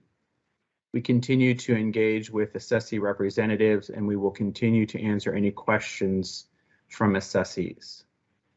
Staff are also working to prepare for the upcoming private railroad car assessment season. Private railroad car property statements are due April 30th. However, there are several steps taken to prepare for the PRC assessment season, and SAPD staff will be ready to process those filings as the deadlines to file approach. And that concludes my summary report on the status of our division's ongoing work for this month. And as always, I'm happy to answer any questions that you may have. Thank you. Mr. Vasquez, is that hand a fresh hand or is that an old hand? I think that's an old one. It's an old one. I'm sorry. That's no problem. Any questions for Mr. McCool? All right, seeing none. Thank you, Mr. McCool, for your presentation. Thank you. No problem. Ms. Taylor, next sub item, please. Yes, the fifth sub-item is the Welfare Exemption Process Improvement Project and will be presented by Ms. Keach.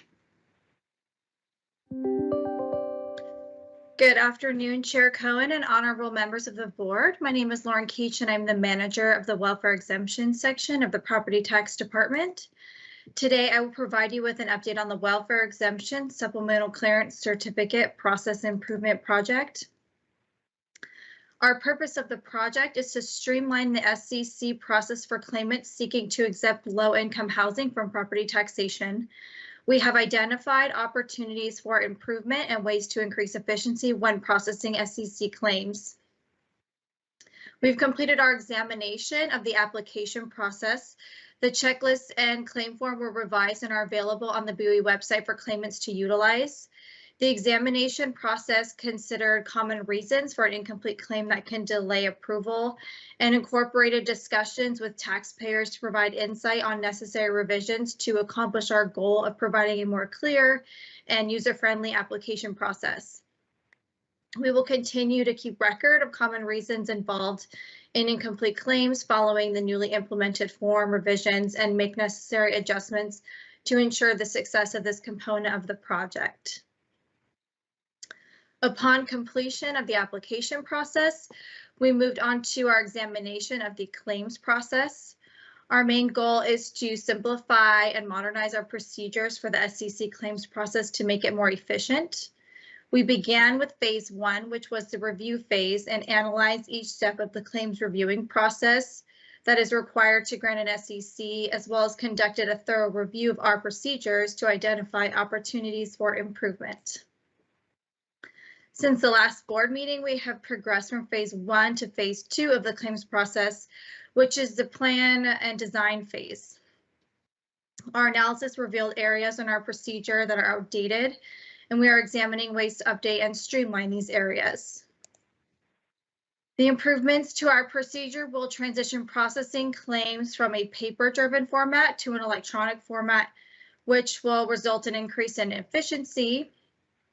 And this procedural update included consideration of discussions and feedback we have received from taxpayers regarding the burdens of mailing claims and supporting documents, as we are also working towards a solution to provide an alternative source to submit these documents electronically to relieve the burden and delays caused by mailing. And I'm glad to report that we are making good progress. The staff is working diligently on the current phase of this project. Upon completion of this phase, we will advance to phase 3, which is the execution phase. We also recently had the opportunity to present on this topic at the BoE Advisory Council meeting, which includes various stakeholders. We discussed the action we are taking regarding the SCC improvement project as it relates to low-income housing affecting California residents and requested the council to provide input. And I'm pleased to report that the council was satisfied with our efforts and the progress we are making with this project. And lastly, this project will also include an analysis of our available resources for taxpayers. Currently, our welfare exemption webpage provides general information on filing requirements for both organizational clearance certificates and supplemental clearance certificates, and provides links to the various types of applications to be filed with the BoE, as well as samples of applications to file with the county assessors once an OCC or SCC has been granted by the BoE. In addition, our website provides FAQs on the welfare exemption and the veterans organization exemption, but these questions and answers are more general in nature and not specific to the application process for SCCs. So while current information on our website is helpful, we believe further review and revisions of the webpage are warranted to provide more information regarding the application process, as well as filing requirements for both OCCs and SCCs.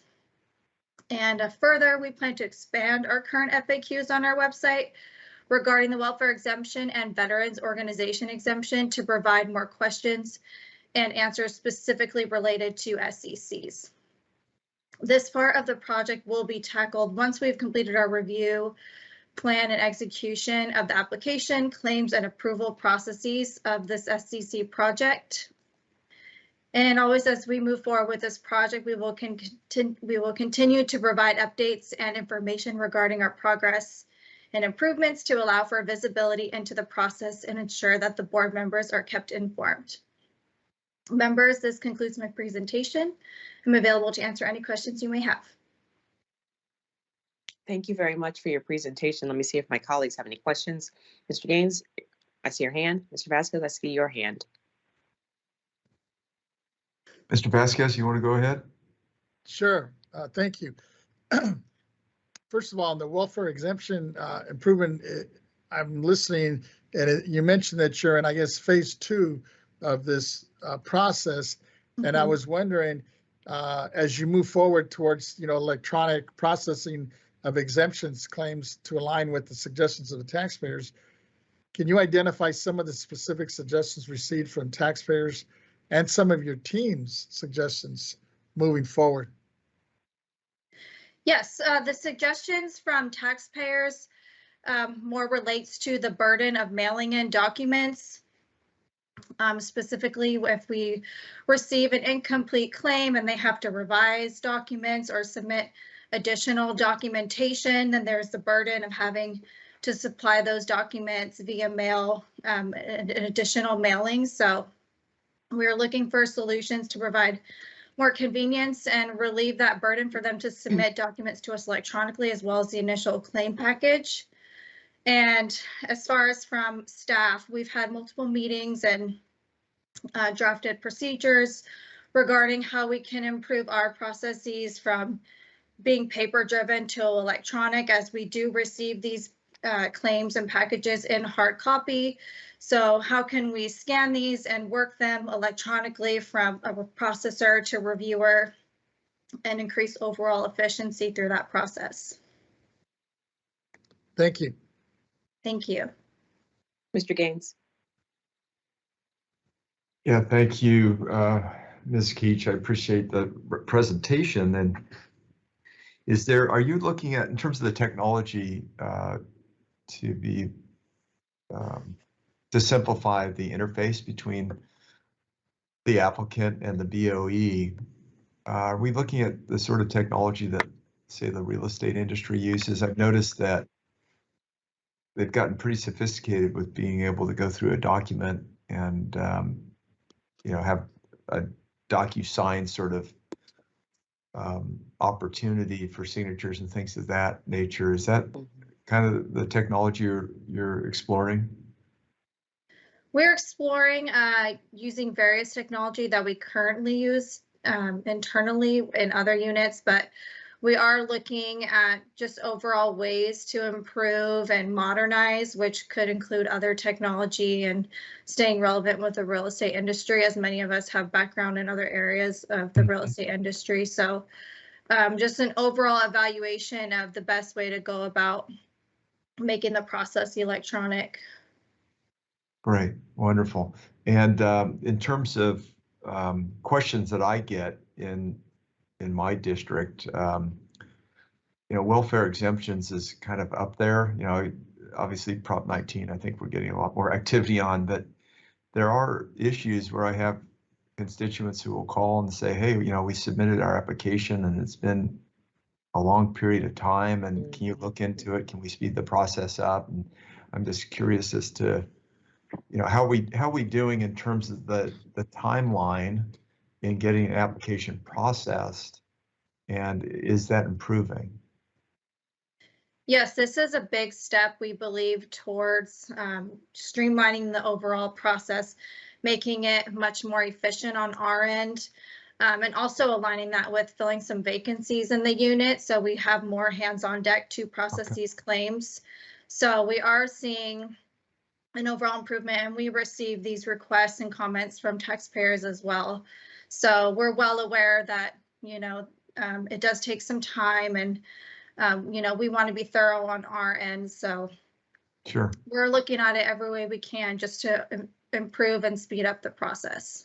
Okay. And do you know, I guess question number one would be, is there a backlog? And if there is, do you know like how many days of backlog that we're looking at?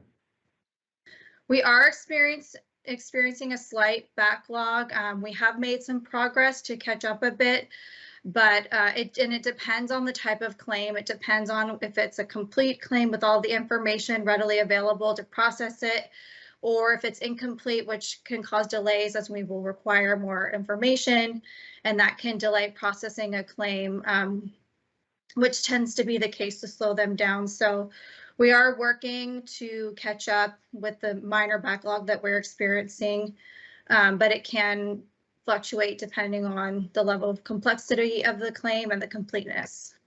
Okay, well, I'm encouraged that you've got some more staff, and Yes. Yeah, you're on the right track in terms of trying to streamline this. So I appreciate that. Thank you. Thank you for that question. Ms. Keach, I have a couple of follow-up questions to what Senator Gaines was asking.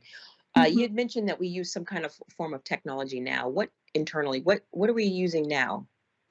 We have an internal database as of now, but the process involved with this database has been really oriented around the paper hard copies. So we're trying to interface with Adobe, the full Adobe program. So wait, hold on, time out. So before we get to Adobe, so what is the software that you currently use now? You said you're interfacing with a database. What is that database? Does it have a name? We call it the OCC SCC database. Maybe Patty Lumsden can jump in. I'm not sure if we have an official name for other than our internal database. That's okay. That's the OCC, whatever you said. That's good enough for me. I just wanted to know that information. So thank you, Ms. Lumsden. You don't have to jump on yet. Okay. So that's what we use now, and that was software that was purchased a couple decades ago. I'm sure it predates you. I know it predates me. It does predate me. I want to say probably around early 2000s is when this database came about. Okay. Patty can correct me if I'm wrong. But yeah, so we have this database and we'll continue to use this database. Okay. And we were talking earlier about the process being slow, and I was grasping from the conversation that the process has largely been slow because there's been a backlog because there hasn't been enough people on staff to process the applications. Is that correct?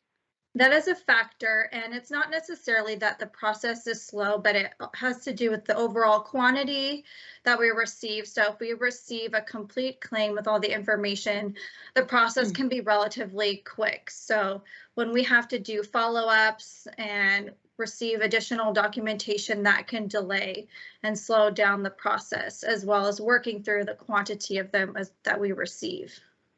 Okay, gotcha. I see a hand, but I don't see a person's name. Oh, they just went down. All right, are there any other questions for Ms. Keach? Doesn't look like it. Okay, I see a hand back up again, but I don't know who that is. So please speak if you have a question.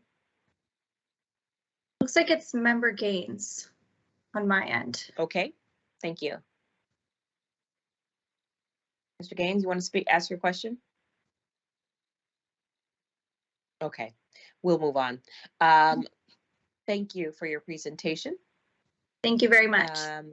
Yes, you're welcome. And I think we have Mr. Young up next. Is that right?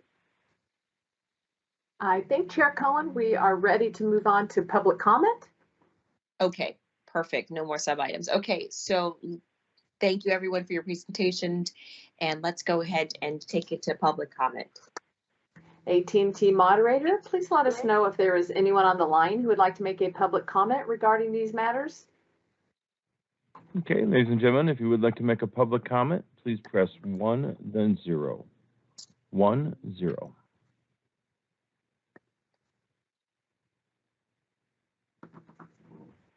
And it looks like we do have one in queue at this time. One moment, please. Great.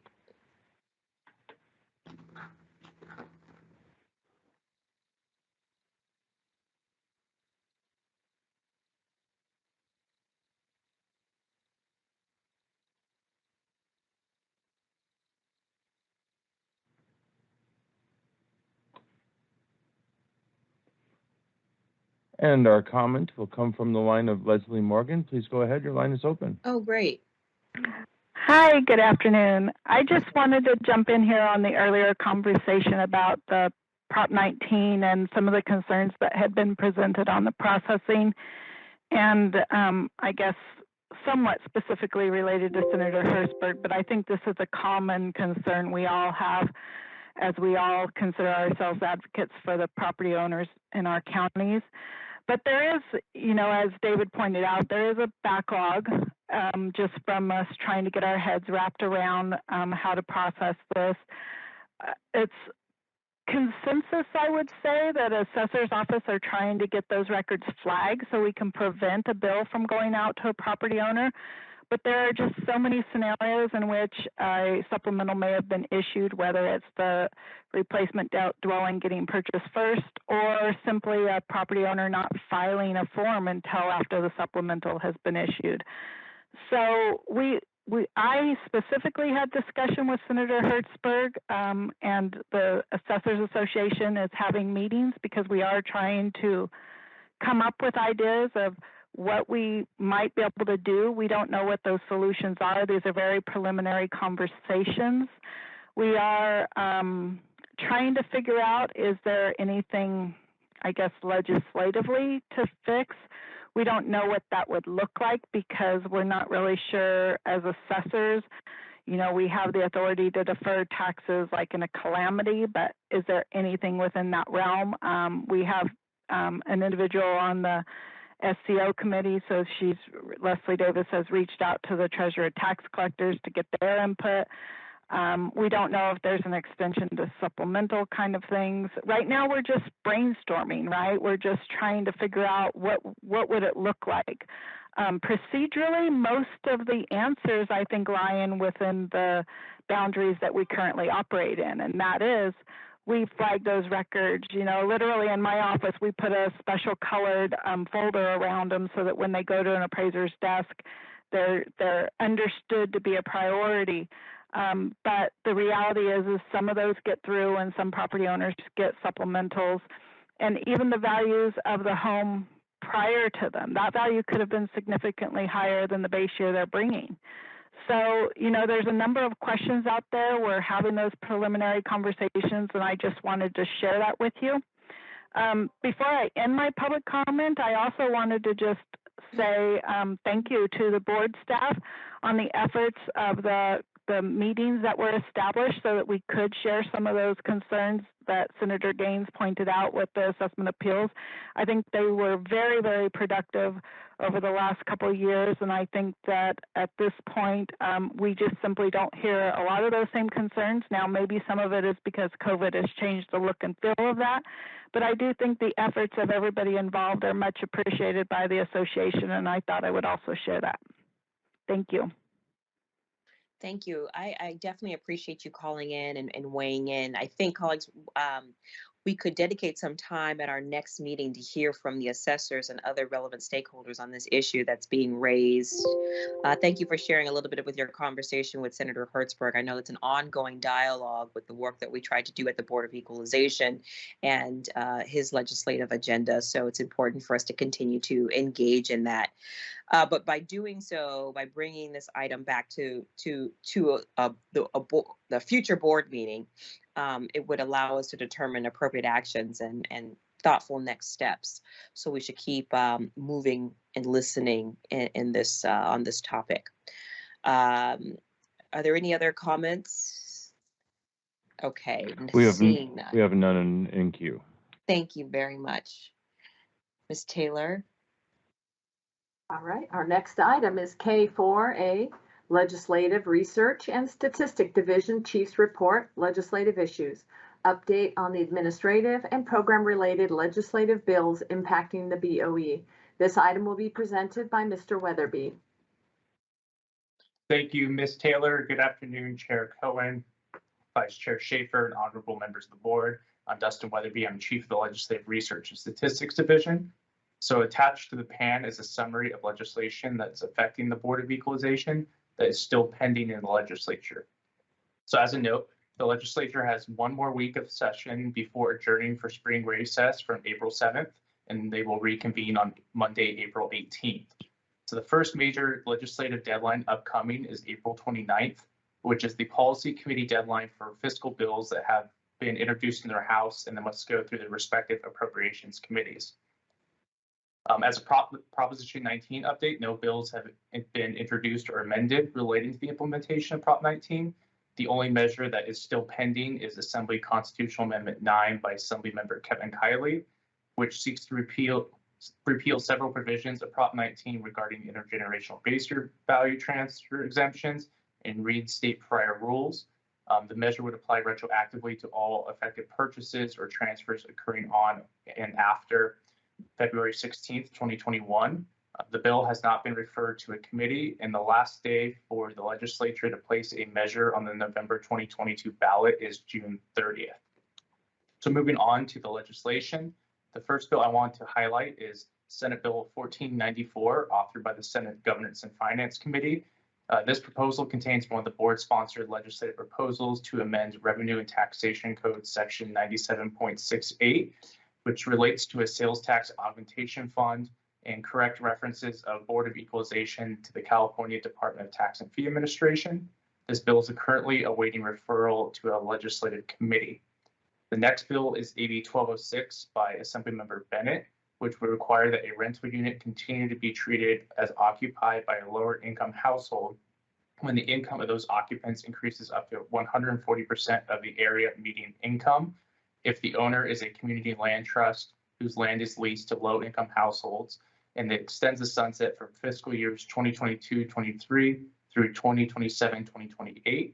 So the board voted at the February board meeting to support AB 1206, and the bill passed the Assembly on January 31st and is currently awaiting a referral to a Senate committee.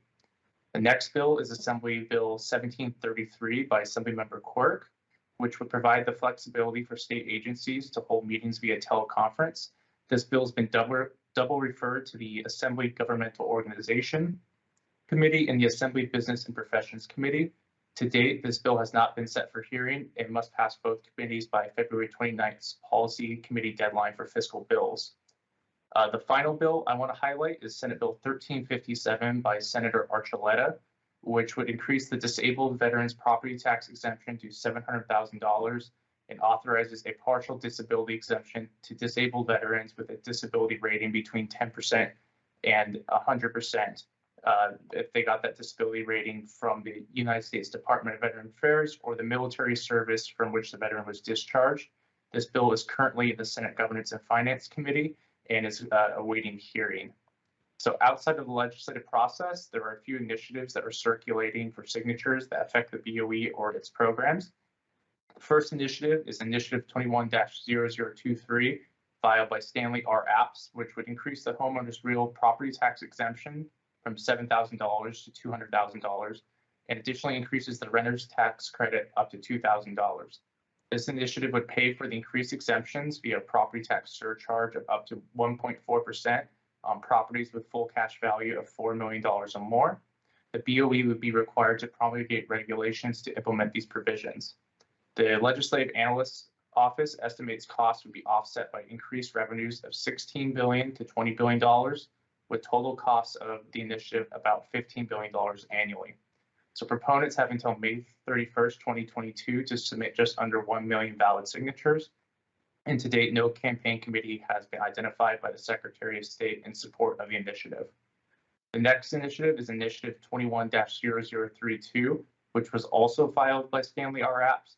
And this initiative also increases the homeowner's real property tax exemption from $7,000 to $200,000 and increases the renter's tax credit up to $2,000 and increases the income limit for claiming the credit up to $400,000. So the initiative would pay for the increased exemption and credit by imposing a property tax surcharge of up to 1.2% on properties valued over $4 million. The LEO estimates total costs would be offset by increased revenues of up to $16 to $19 billion.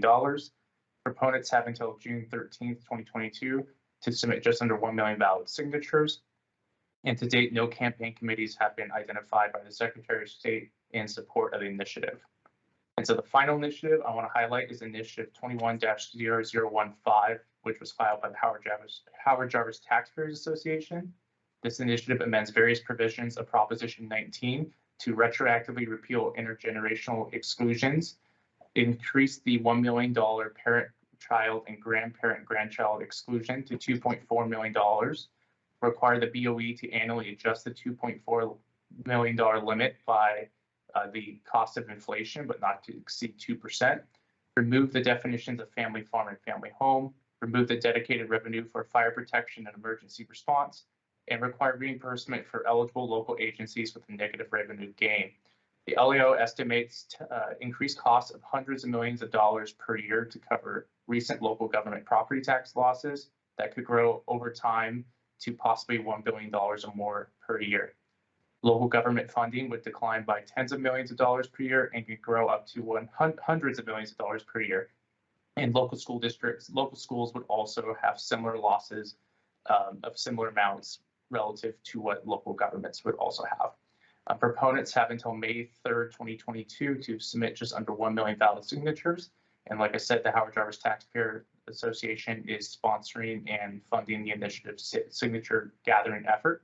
So this will conclude my presentation on this item, and I'm available to take any questions.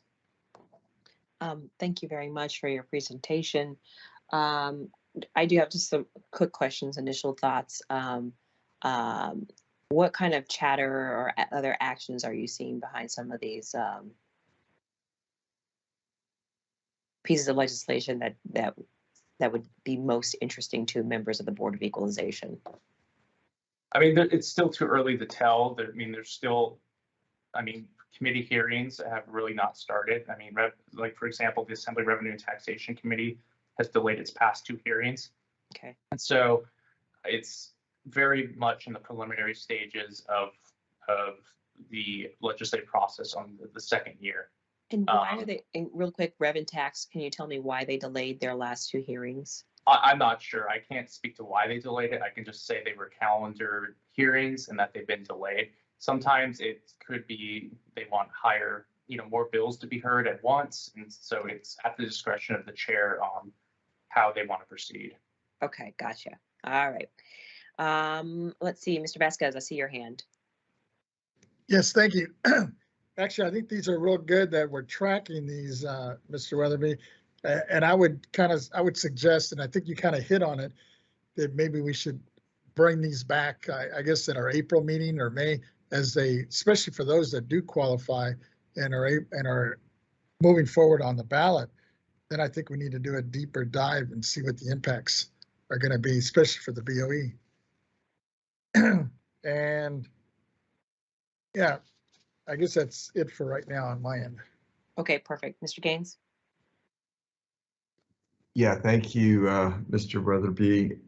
So the first two initiatives, one was 210032, and then there was another similar one. I didn't get the number of that one though. Do you have that? That would be initiative 21-0023. Okay, great. Thank you. And so those are increasing the exemption, which is nice, up to 200,000 on a home. And then for a renter, it'd be a $2,000 credit, but they come coupled with tax increases. Is there a difference between the two initiatives in terms of the type of tax increase? I don't believe there is. I believe it's just the basis of the rate. So the initiative 21-0023 has a rate up to 1.4% on properties that are $4 million or more.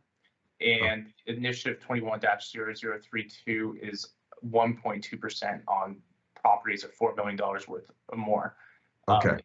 Within those initiatives, there's also varying rates for other property rate, values. I don't remember it off the top of my head, but it is a tiered system. Just that the top tier rate is what I highlighted for your consideration. Okay. So the tax increase on the 210023 would be 16 to 20 billion. You would express that, right? Yeah, 16 to 20 billion annually. Okay, and then on the second one, the 210032, do we have an estimated tax? LAO estimated the revenues would be 16 to 19 billion dollars annually. 16, 19 billion. Okay, great. That's helpful. And then on the Howard Jarvis Taxpayers Association, that's really a Prop 19 fix, isn't it, for the passage of property to a child or a grandchild? I mean, I don't know if you would want to clarify it as a Proposition 19 fix. Howard Jarvis is trying to undo a lot of what was done by Prop 19 when it comes to how property is transferred. So it's essentially repealing the intergenerational exclusion that was put in. And then it's additionally increasing the exclusion amount for when the transfer occurs. Okay. Sounds like it would keep the base year value of Prop 19, so you can transfer from county to county. Not a project prior to Prop 19. But provide that relief. Yeah. Sorry, I think it's the base year Yeah. value prior to Prop 19 That's right. passage. Yeah. You're right. Yeah, great. Thank you. I appreciate that clarification. You're welcome. No problem. Let's see, are there any other hands? I see none. Okay. Mr. Weatherby, thank you very much. I appreciate your research and your presentation. Ms. Taylor, let's take public comment. Thank you. AT&T moderator, please let us know if there is anyone on the line who would like to make a public comment regarding this matter. Okay, if you'd like to make public comment, please press 1, then 0. 1, 0.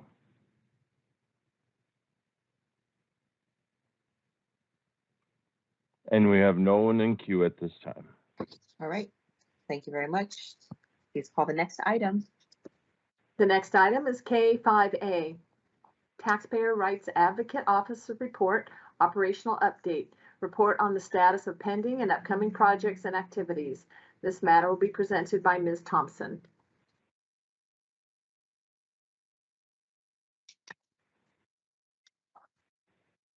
Good afternoon, Chair Cohen and honorable board members. I'm Lisa Thompson, Chief of the Taxpayer Rights Advocate Office, and I'm here today to provide you an update on the activities of the Taxpayer Rights Advocate Office, as well as on our Proposition 19 implementation and action plan on education outreach to keep you informed. My update will be in 2 parts, and I will be presenting actually on item K5B as to education and outreach first. Then I'll report on the activities of the TRA office in item K5A. So with respect to item 5B, I would like to report on the progress made regarding taxpayer education, specifically on the issuance in our efforts as far as drafting a Proposition 19 fact sheet revision. And with respect to this fact sheet, following the Property Tax Department's issuance of 2 letters to assessors concerning Proposition 19's implementing legislation, the TRA office worked with the communications officer, Peter Kem, to revise the fact sheet that was issued in February of 2021 to reflect the implementing legislations and as well as the key points made in the letters to assessors. And the TRA office completed the revision of this Proposition 19 fact sheet, and it is currently being prepared for final publication by our Forms and Publications section. With respect to education efforts specific to each area within Proposition 19, the TRA office has started drafting the information sheets for the various intergenerational exclusion provisions and base year value transfer provisions of Proposition 19. Utilizing the information in the 2 letters to assessors that the Property Tax Department issued in February concerning that implementing legislation. And the TRA office has completed the draft of the information sheets for the parent-child exclusion as well as the grandparent-grandchild exclusion. It is currently in the internal review process. And we have also drafted the information sheet on the base year value transfer for seniors, and that will start on the internal review process beyond myself shortly. And as we continue to work with those information sheets and publish them, I will be notifying assessors as well as taxpayers, and the communications officer and I are also collaborating on strategies for outreach efforts. So as many taxpayers are aware of the publications as possible. And so we will be also actually advising our advisory council members of that and providing information to external stakeholders. Additionally, I wanted to report on the status of polling and surveying board members on topics in need of taxpayer education based on taxpayer contacts that they have had with their offices. At the last board meeting, interest was expressed to survey board members' offices regarding priority topics that are in need of taxpayer education based on contacts that they have had with taxpayers in their office. And I sent an email to each board member's office in February requesting information on taxpayer priority contacts, needs, or interests. And as part of that email, I shared the 6 topics that was identified by our office, as well as the California Assessors Association that they had agreed to with the TRA office. And I asked if there were any additional topics heard or observed in their equalization districts. I did not receive any additional comments beyond that which the TRA office was working on toward completing the information sheets on. Before I go to questions, I did want to address one question from a prior agenda item. Board Member Gaines asked about contacts that were received addressing Proposition 19, and if we have seen an increase in Proposition 19 inquiries, Ms. Renati indicated that the TRA office as well as the Property Tax Department would address that. David Young addressed it from Property Tax Department standpoint, and with respect to the TRA office, we continue to receive contacts from taxpayers about issues relating to Prop 19. Largely the base year value transfers.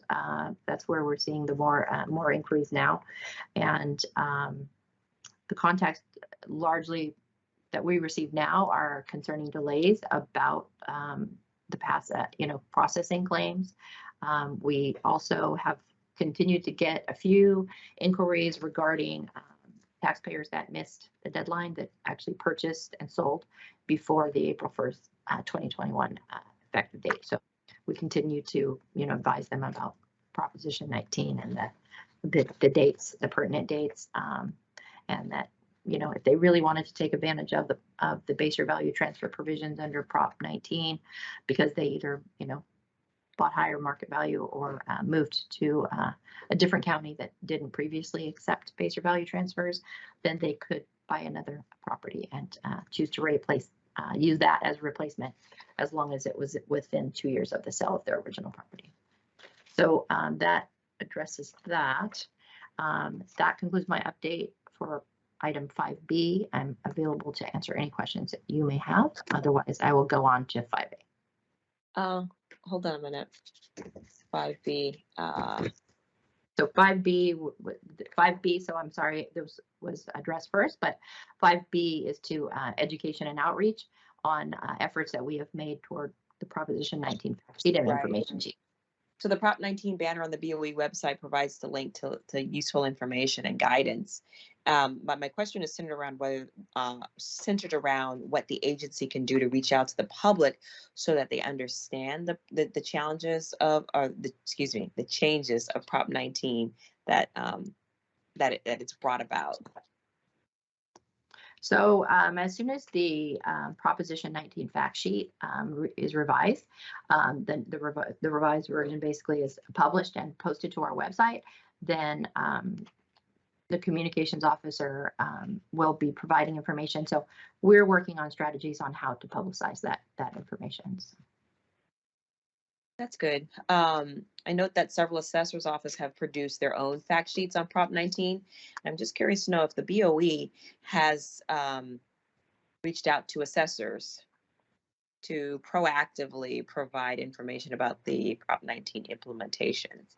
So yes, actually, I have spoke with the California Assessors Association president, Leslie Morgan, on this. So I will be also updating the assessors at the upcoming assessors conference toward progress that has been made on that. So we will be in close communication with the Assessors Association, so they are aware of the publications of that. We do also plan to issue letters to assessors, so that is memorialized in an LTA that is easily seen by assessors. There's a pretty broad subscriber list for the letters to assessors. So we want to increase. All right, I appreciate that. And a year has passed since the passage of Prop 19. I was wondering if there is a plan to issue statements or press releases that summarize the changes in the legislation, or the changes in the regulations, and the changes in the forms that allow the public to access exemptions provided for in Prop 19. I can't really address that specifically, how they, but I know for the legal department, I don't know if Henry is available, but I mean that there is, there's required, public postings for the regulations and such. So people are. Yeah, I was just, my question really is in what ways are we going above and beyond? So I'll move on. And now this question is for, and a question more related to the relationship that you work with Mr. Kim, to consider partnering. Well, I guess it's a suggestion for you to consider partnering with Mr. Kim to provide virtual toolkits to members, to assessors, to help us facilitate hosting virtual educational sessions on the Prop 19 and the passage of Senate Bill 539, and the associated guidance that we've issued in Prop 19, as well as Senate Bill 539. Mm-hmm. So similar to what was done with the initial Prop 19 fact sheet, we prepared a PowerPoint presentation that could be used by the member's office if they wish to in providing sessions to their constituents. And so our plan is to do that again based on the revision to this. So okay, that's good. All right, that's a start. Thank you. You're welcome to continue with your presentation. Okay, so if there are no further questions on item 5B, then I'll go on to 5A. So again, I'm Lisa Thompson, Chief of the Taxpayer Rights Advocate Office, and for this agenda item K5A, I'll be reporting on the activities of the Taxpayer Rights Advocate Office, and I'm pleased to share with you some information on the activities of the TRA office as to the number of completed cases during February, and also to provide some insight on the types of those cases. So in February 2022, we completed 27 cases. 11 were in Board Member Gaines' district, 8 were in Board Member Cohen's district, 2 were in Board Member Vasquez's district, and 6 were in Board Member Schaefer's district. Of the 27 completed cases, 7 were in the administrative category and 20 were in the valuation category. The administrative category includes topics such as creating and mailing tax bills, refunds, penalty cancellations, defaulted taxes, access to data, special assessments, or direct levies on the property tax bill. Valuation category includes topics such as change in ownership, declines in value, appraisal methodology, exclusions, exemptions, new construction, actual enrollment of values, general property tax taxation, as well as assessment appeals. With respect to the administrative category, 2 cases involve bill taxes, and 3 cases involve delinquent or defaulted taxes. 1 case involves special assessments, and 1 involved access to data. The Taxpayer Rights Advocate Office assisted the taxpayers by providing information about the laws requiring penalty application when a property tax payment is made beyond the delinquency date, as well as information about the penalty cancellation process. We also provided links to applicable tax collectors' websites where the taxpayer could complete a penalty cancellation request. In cases for the delinquent or defaulted taxes, we help the taxpayers understand the availability of payment plans as long as the property taxes were not delinquent for more than 5 years, and the requirement of a tax collector to sell property if taxes have been defaulted for more than 5 years. Where the property had already been sold at auction, we explained that the taxpayer could file for excess proceeds if the property was sold for more than the tax liability and secured debtors. With respect to the valuation category and its 20 cases in total, 5 cases pertain to change in ownership, 4 addressed exclusions from reassessment, of which 2 pertain to base year value transfer exclusion under age 50 persons over age 55, and 2 cases pertain to the parent-child exclusion. 4 cases involved exemptions, 3 of which pertain to the welfare exemption, and 1 the historical aircraft exemption.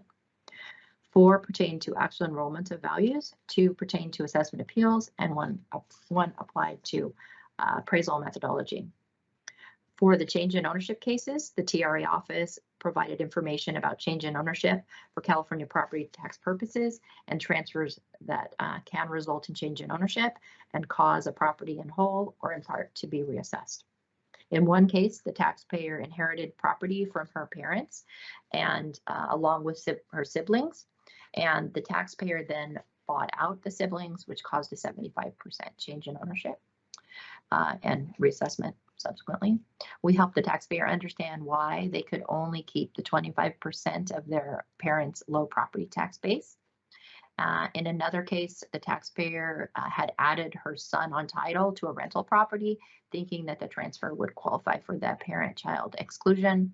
However, we coordinated with the assessor's office to see how title was held, and because it was in joint tenancy and the mother remained on title, it was not a change in ownership. Therefore, there was nothing to exclude. At a later time, when the mother passes or it was removed from title, the laws in place at that time for a parent-child exclusion would apply. Another change in ownership case involved legal entities, and we help the taxpayer understand that a change in interest in a legal entity, such as a corporation, partnership, or limited liability company, can impact the assessment of property owned by that legal entity. We explained that if one person or legal entity obtains controlling interest, specifically more than 50%, then it causes a change in control under Revenue and Taxation Code Section 64C, which requires the entity's property to be reassessed unless an exclusion applies. Since the taxpayer had concerns about documentary transfer tax they received, we also explained that that was a recorder's tax and not property taxes, but we were aware that counties charge documentary transfer tax on legal entity transfers and that there might be exemptions from it. We indicated that the Board of Supervisors for each county adopts ordinances or business codes concerning documentary transfer tax and directed them to look to the county's code for that information. We also put the taxpayer in contact with the Napa County Assessor, John Tudor, who has been involved with the California Recorders Association for many years and well versed in documentary transfer tax, just to get some background information. With respect to 2 cases involving base year value exclusions, the transaction dates fell under the dates of the law prior to Proposition 19. In one case, the taxpayer purchased their intended replacement before the April 1st effective date of Proposition 19. And because the property's market value was more than the original property's market value, they didn't qualify for the base year value transfers under Proposition 19. So the TRA office explained the requirements for the base year value transfer under Proposition 19, as well as the previous provisions under Proposition 90 and 60 and 90. We also indicated to them that they could take advantage of Proposition 19 as far as the base year value transfers if they purchased another property and it was done within 2 years of the sale of the original. We also, for the second case, we assisted the taxpayer with its claim and coordinated with the assessor's office to support qualification for the base year value transfer from another county. The exclusion was granted with several years of refunds given. With respect to the 3 exemption cases, we assisted the taxpayers by either coordinating with our agency's property tax department regarding its organizational clearance certificate application or coordinated with the assessor's office where the property was located regarding the processing of the welfare exemption claim. For one of the case, we provided information to enable the taxpayer to understand that having IRS 501c3 status does not result in them automatically being exempt from property tax purposes. And we also provided information on the exemption of aircraft of historical significance as to age and replica. With respect to the 4 cases pertaining to enrollment of values, 2 involved supplemental or escape assessments, and 1 involved a statute of limitation for assessment corrections versus refunds, and 1 involved a vessel valuation. In one of these cases, the taxpayer contacted our office because they received a supplemental tax bill and 2 escape bills almost 2 years after purchasing the property. We looked into the situation and determined that the prior owner's change in ownership had not been worked because the current owner purchased the property, which resulted in additional assessments to reflect the proper roll value. Essentially, the prior owner had flipped the house. They bought it, fixed it up, and then resold it within a 6-month period of time. So the assessor's office had not yet reappraised that transfer. We confirmed that the assessor's calculations were correct and helped the taxpayer understand the reason for multiple assessments and bills. For another case, we worked with the assessor's office for it to re-examine roll corrections it made after an appeal decision that reduced the property's base year value. Because one of the years was assessed under a decline in value, the roll correction wasn't done correctly for the following 2 years since the CPA factor was simply applied, but they corrected that amount a second time and issued refunds. The remaining cases pertain to assessment appeals and appraisal methodology. We assisted one taxpayer by providing information on Property Tax Rule 311, addressing the number of appeals board members required at a hearing, and that it is acceptable to have 2 members. We also provided information on the number of years a taxpayer can appeal the base year value of their property and help them understand their appeal rights. With respect to the case on appraisal methodology, we help the taxpayer understand personal property assessment and examination of business records in an audit. That concludes my update. I'm happy to answer any questions that you may have. Wow, thank you very much. That was really very interesting. We're going to have a whole legion of well-educated and well-versed property tax payers that know the ins and outs of what they can and can't do when it comes to base year transfers and purchasing of homes, selling homes. Anyway, thank you very much, Ms. Thompson. Kudos to you and your team. We appreciate your efforts and this very thorough report out. Colleagues, do you have any other questions or comments from Ms. Thompson and her team? Just real Mr. quick. Vasquez, please. Yeah, just real quick, Ms. Thompson, when you were laying out all the possible scenarios, did I hear correctly that, especially on a transfer of a property, if somebody sells a home first, they have a 2-year window to transfer that value, or does it have to be within that 1 year? Well, it's for a base year value transfer. So a taxpayer or a property owner, basically they have to purchase the replacement within 2 years of the sale of the original. It actually can be before or after. It just has to be within. So the replacement could be purchased after the original or before it, but it has to be within 2 years. Oh, okay. The 1 year requirement I think you're referring to is the 1 year is you have to I think you're talking about an parent-child exclusion where you would have to actually file for the homeowner's exemption. You have to live in it, like the child would have to. It could be both ways, I suppose. But the parent or the child, whoever's moving into the home, receive the property, has to actually live in it within a year, and it has to continue to be the family home. I think that's what you're referring to on the 1 year requirement. That's what I was. Yeah. So How do on you a verify sale, whether it a doesn't child- matter though. Well, that's where, like, it's and usually an inherited property, but I mean, you could purchase it. I suppose a child could actually purchase the property from a parent, and still that would qualify for an exclusion if it meets all of the requirements. So it doesn't have to be inherited. It could be purchased.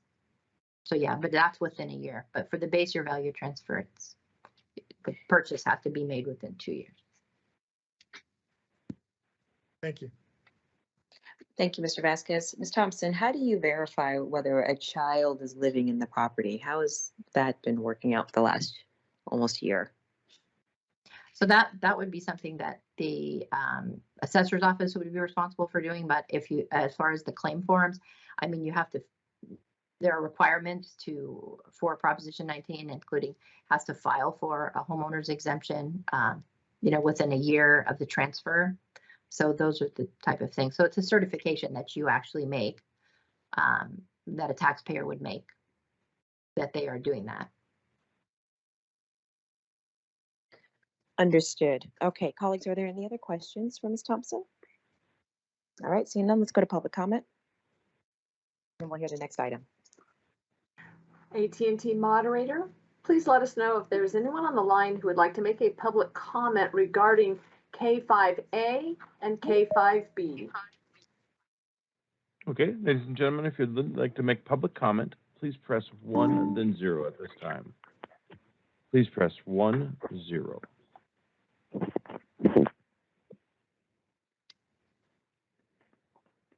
And we have no one in queue for comment. Thank you very much. Let's, Ms. Taylor, let's call the next item. The next item is L2A, Board Member Initiatives, Board Member Strategic Plan. Board discussion and possible action on the following items pertaining to the current Board Member Strategic Plan. 1, review strategic plan goals, priorities and actions as of June 23, 2020. Thank you very much, Mr. Vasquez. I'll turn it over to you. Thank you very much. Mr. Vasquez, Yes. I'll turn it over to you. Members, I want to thank you for your patience and the work you've done over this past year that relates to our strategic plan.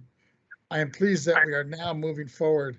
I have some questions and comments regarding the actions under each goal, and I would like to review and confirm some decisions and commitments we made on June 23rd, 2020. First, under Goal 1, is the wording under action 1B2, initiate the quarterly reports on the constitutional functions carried out by CDTFA and the State Controller's Office, correct? I thought that Deputy Stowers objected to it, and if we agreed to delete it, that is unnecessary, then I guess we would need to make that change. And let me ask Ms. Stowers on that. Thank you, Member Vasquez. I do believe I took issue with it, but I'm not sure what the members agreed upon. Okay, let me open it up to the members. And hearing, if Yeah. there's no, oh, I'm sorry, go ahead, Ms. Wait, hold on a minute. Time out.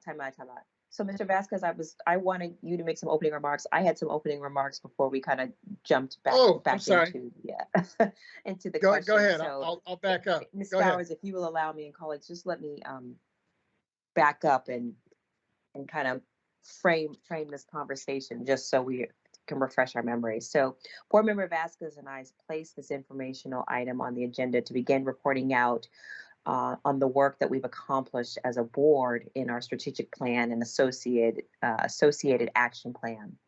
And Board Member Vasquez, again, thank you for your continued leadership in this area. I also want to point out that the executive director will make herself available to provide any kind of technical assistance if needed by any of the other board member offices. So I just wanted to kind of set that frame out there. Ms. Stowers, can you please repeat your question? It wasn't really a question. Or your statement, rather. My Yeah, statement.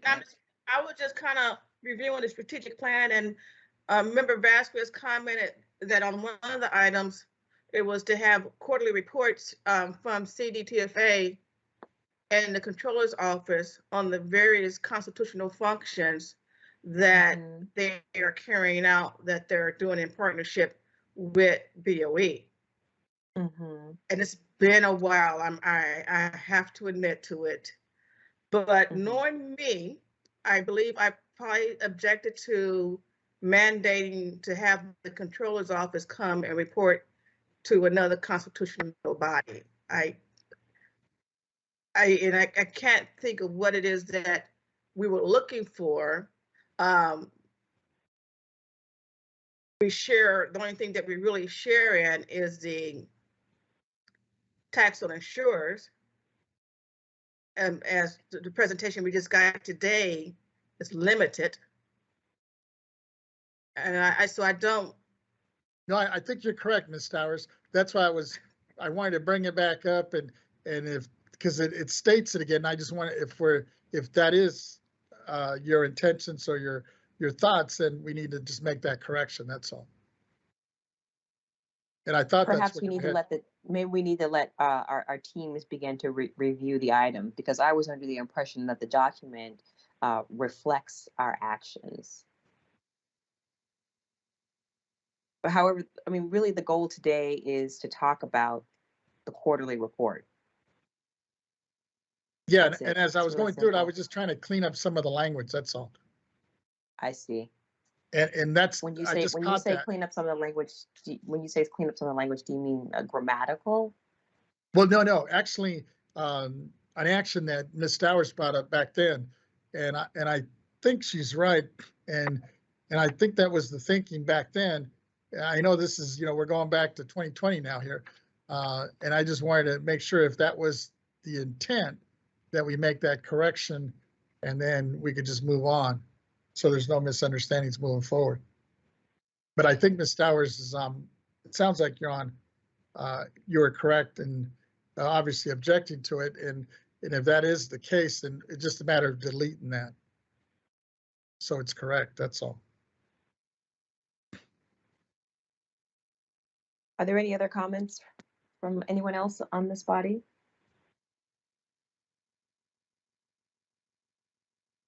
Well, members, I must admit I'm a little behind in that item because it's been a while. But if the members choose to keep it on, then that's the privilege of the members.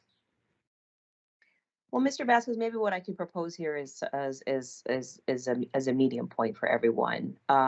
Let's have our officers work on this document. Let's work on it a little bit more. And I recommend that we review the record on this particular item. Sure, not a problem. Since some time has passed. And the other one I'll bring up, and this one, hopefully people remember. If not, we can punt this one as well. But there was another one under goal 2, which was establish and meet the workload priorities in a manner that ensures the maximum transparency and opportunity for open discussion. We reached consensus on all edits and changes suggested by you, member or Chair Cohen, and other members, and I just wanted to reiterate that. I don't think there's a problem with that, but just wanted to bring that back up to our attention. And then there was a third one under goal 3, which was in the category of develop an education and outreach plan. We agreed that with our chair, changes and some of the edits, either to move or delete 6 items that were either unnecessary or redundant. For example, we deleted items like fully engaging in effective communication, partly because we were already doing it. And by that time, we were fully engaged in constant meetings with all stakeholders, open the transparent public policy hearings on meetings on COVID-19 impacts, on BoE and assessors workforce shortages, and AAB appeals and remote hearings were some of the examples that were laid out. And I don't think there's any objection to it, but I just wanted to bring that, or just kind of remind folks on that. And I guess in completion of the several of these items in our plan will result from a real-time actions we were talking, or actually we were taking to address these problems facing us moving forward. And I just wanted to bring those back up to the members. And probably, I think, Chair Cohen, I think you're probably right on, since this has been, something we discussed, God, I guess it's coming up to 2 years almost now. Yes. It's probably not fresh in people's minds, Yeah. So, Mr. Vasquez, I believe the document reflects our actions. This is a detailed record of what has transpired in the last 2 years. And I'll have my team go over the work with your team to make sure that the document reflects our prior actions. But as for today, let's just recommit to quarterly reports. I'm good with that. We get quarterly reports beginning in April. And I think Yvette, you said you had some misgivings about the controllers making a report. I mean, like, this is just a touch base. Yes. Yeah. I'm sorry, members. I'm doing a fast read right now. I'm trying to recall what the purpose of asking the controller to come before you guys and make a report. I'm at a loss. I don't know what the intent was. Was it for the tax uninsured? I think it came up in the conversation, and like I said, it came up and it's in the document, and that's where I caught that. And I know you objected to it, so if that is the case, then we just need to delete it. So I guess what we could do is go back and review it. I think that would be best to we all review, go back to the June or even earlier than that, and when we had that conversation, and let me get an understanding of what the intent was. But I can't see you guys seeing the controller over to do a report on the tax on insure, but it's a minor program. I don't know if it was the tax on insure. I don't know if you was talking about the tax collectors and treasurers, which she has oversight over. So Ms. I Bowers, don't know. keep in mind that the report out is not just for this body, but for the larger the payers, the people that are watching, the stakeholders. I mean, the audience is much larger. And not everybody is working on the same baseline level. So whether the program is big or small is almost inconsequential. It's still relevant to taxpayers, and our core function has to do with being an advocate. And as advocates, you have information flow. We help the flow of information to taxpayers so that they can access it when and if they want it, in the form of watching these meetings real time, or coming back and watching them on demand. So the request isn't punitive. The question, whether the program is large or small, I mean, if this is we're here to represent, and there's information that a property taxpayer could benefit from. And so that's why we're bringing it and asking for just a report out. It's actually very benign. It's not. Okay, I can't, Member Corwin, like I said, I don't recall the detail of the conversation. And I do support, the controller do support transparency. Okay. And our website is very transparent with respect to all the programs that we have. So let's just put a pin in it right now, because I'm not really sure if there's an issue here. So we'll take a look at it. We will take a look at this and the issues that you raise, and make sure that the document reflects the board actions. All right. All right, everyone. So let's take public comment on this, and then let's keep moving forward. We're doing Question, well. if I could. Oh, I'm sorry, Mr. Oh, Gaines, there's I a didn't see question your down hand. there Yes, from Member please. Gaines. Go ahead. Or really more of a comment, but I'm just reviewing the goals, and a lot has transpired since we set those goals, and so I think it would be wise for us to take more time and review them and reflect on what we still need to do in terms of goal finding. So when we talk about a report from the controller, I'm not convinced that's necessary. We got an update today on how much revenue has been raised through the gross premium tax and also on the alcohol tax. I think it's important for our constituents to know that. I think it's good to have communication with the controller, which we really have through our fellow member Yvette Stowers. In terms of the CDTFA, it's very important we stay in communication with them and what they're doing, but we got an update today on our HR status that streamlines that. There's still CDTFA is still involved, but I feel like we have some pretty good lines of communication. So I think it's a matter of making sure we're reporting out. I'm not sure we have to formalize it beyond that, but obviously that's a discussion of the board. I'm looking at goal 3, develop an education and outreach program. We were very concerned at the time with Prop 15, and if it passes, we need to ramp up quickly. I'm not saying that that's not still important, but I'm not convinced that it's urgent.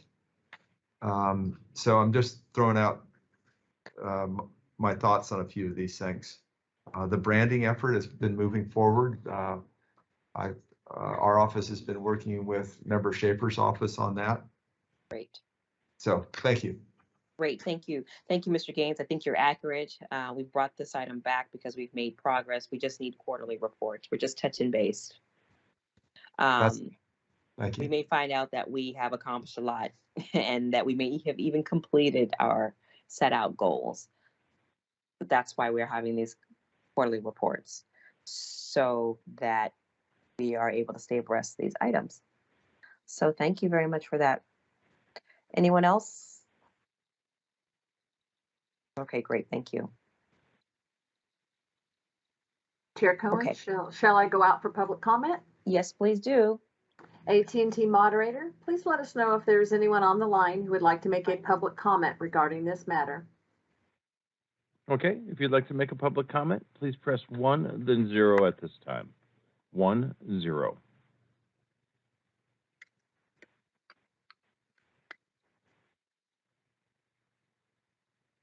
And we have no one in queue at this time.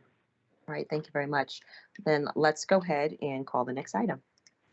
The next item is M1, Public Policy Hearing, discussion on the implementation of Proposition 19, the Home Protection for Seniors, Severely Disabled Families and Victims of Wildfire or Natural Disasters Act of 2020. There are no staff reports or external speakers for this agenda item. However, persons who wish to address the board on this topic as a public comment may do so. Board Proceedings has received one written comment. Great, please read it. Our written comment is from Ms. Tricia Gonzalez. Prop 19 hurts working families. Those who wrote Prop 19 never considered families with multiple children who want to stay in community property homes. Parents purchased homes to help their children and now are forced to choose which one of their children receive the benefit of the primary residence. Rising real estate over this past year due to the pandemic have made property taxes skyrocket. How can we afford to stay in California? We can no longer afford the home now that a reassessment is required. The ballot and ballot analysis said that if the children live in the home as their primary residence, taxes won't increase. But it never said on the ballot primary to primary only. The ballot analysis said that it was going after out-of-state landlords. We are not landlords. We just want to stay in California. Sincerely, Tricia Gonzalez. Thank you, Patricia. Mrs. Gonzalez, we appreciate that. Seeing that there are no further public commenters, we received that public comment and we will keep a mental note of it. And let's move to the next item, please, Ms. Taylor. Chair Cohen, may we go out to the AT&T moderator just to double check if there's anyone? Please. Yes. AT&T moderator, please let us know if there's anyone on the line who would like to make a public comment. Okay, once again, if you'd like to make a public comment, please press 1, then 0.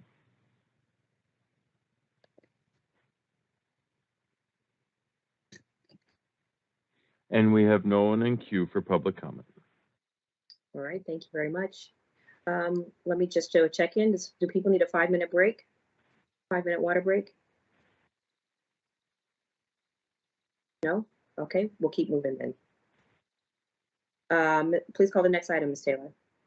The next item is M2A, Public Policy Hearings, Impact of Public Calamities on Property Tax Administration, County Boards of Equalization, Assessment Appeals Boards, Remote Hearings. Follow-up on non-consensus items needing additional guidance regarding remote AAB hearings. This matter will be presented by Chair Cohen and Mr. Vasquez. Right, okay, thank you. So colleagues, this item is fairly simple and straightforward. We continued it from our February 24th board meeting. It's on the agenda to give stakeholders and the public an opportunity to offer any kind of additional comments or on non-consensus items regarding the Board of Equalization's guidance for assessment appeal board hearings.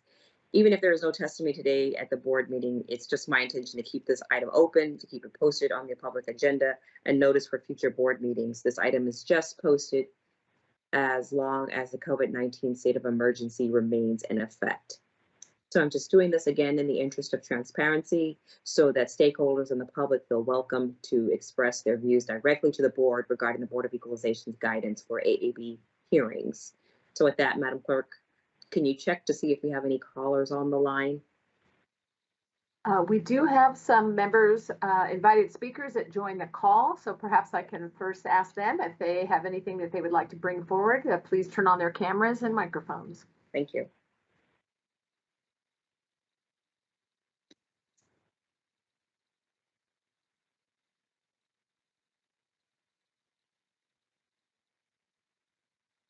Welcome.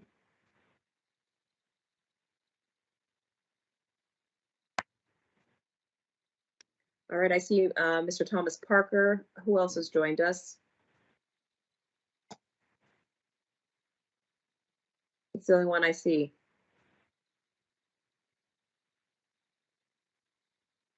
Ms. Cohen, we do have a couple others that I can note here for your general reference. We have the Honorable Leslie Morgan, President of CAA and Assessor for Shasta County. Additionally, we have Ms. Ann Moore, I'm showing here. So team, if you can hear my voice, if we can have you activate your mics and your cameras, that would be very helpful. I'm just doing a quick scroll. Not sure I see anyone else here, but and then of course Mr. Tom Parker. So okay, all right, great. All right, I want to welcome Ms. Moore, Ms. Morgan, and Mr. Parker. Thank you. We'll start with you, Ms. Morgan. Ms. Leslie Morgan, if you have any comments that you wanted to share with us. I don't have anything overly specific at the moment. I'll just stay on the line. Okay, no problem. Mr. Thomas Parker? Thank you, Chair Cohen and members of the State Board. On behalf of the CACEO, we have no continuing issues of a non-consensus nature regarding the need for additional guidance on remote AAB hearings. Fantastic. Okay, and Ms. Moore? I'm just going to echo the same thing Mr. Parker said. We're just here to make sure that if you had any questions for us, that we're available. All right, perfect. Thank you very much. I appreciate all three of you being here. Colleagues, do you have any questions, any issues or concerns or anything for our three guests? The only comment, just a comment real quick. It Please sounds do. like things are moving smoothly, is what I'm hearing, which is good. Okay. Ms. Taylor, do we have any public comment on this item? Let me check with AT&T. Thank you. AT&T moderator, please let us know if there is anyone on the line who would like to make a public comment regarding this. Okay, if you'd like to make a public comment, please press 1, then 0. 1, 0.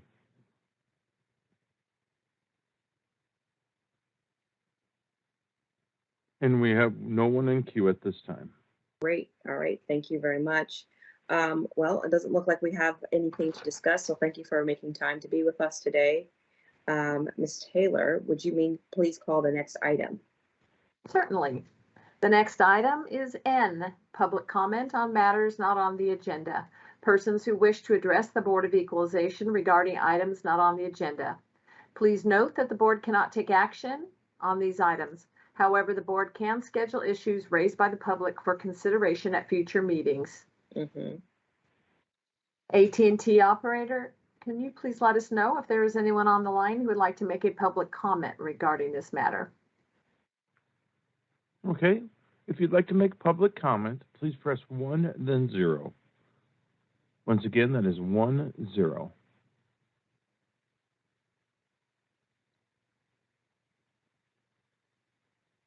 And we have no one in queue for public comment.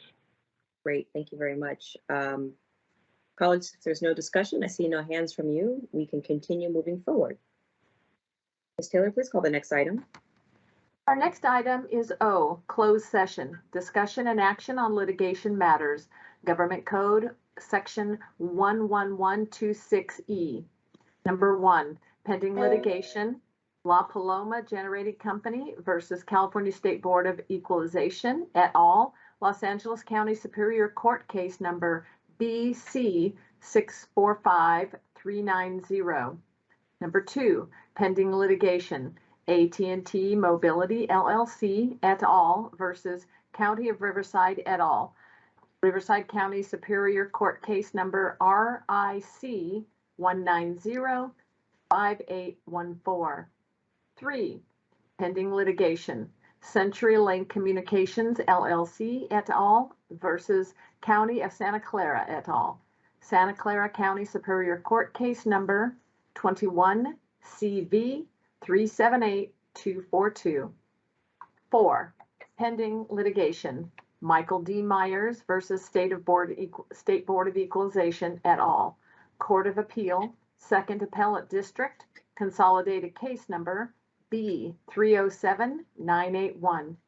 On appeal from Sacramento County Superior Court case number BS 143436.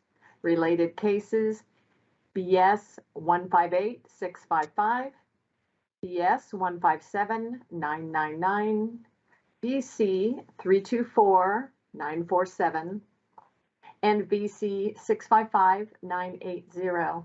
And 5, pending litigation, Swanson, David W. et al. Versus Franchise Tax Board et al. Court of Appeal, 4th Appellate District, Division 1, case number D 079315.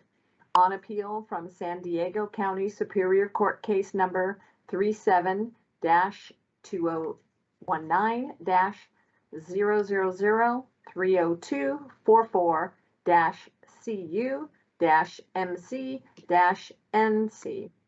The board members will now go into closed session to discuss litigation matters. All right, thank you. Mr. Gaines, I see your hand. Yeah, thank you. Just a question of clarification, because we have also a closed session for tomorrow. And so Yes, I'm we trying do. to figure out, are we going to meet tomorrow on that? Tomorrow we'll have a closed session that's agendized for personnel matters. Yes, okay. All right. So Very well. this closed session is for the 5 pieces of litigation that were just read. That's All right. correct. Okay.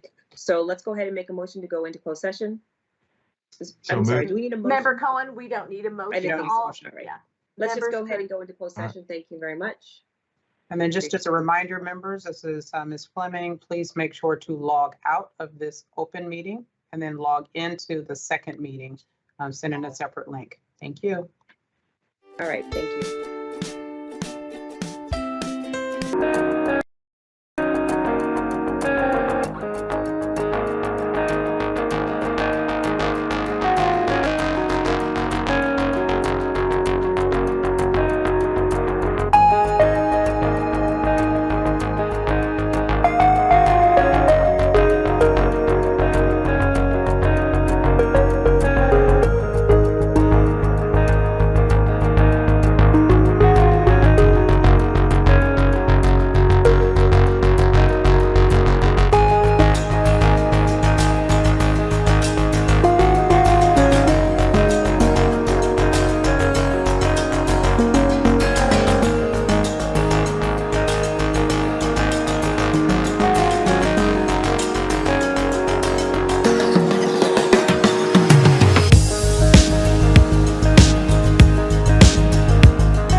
my question is directed towards board proceedings.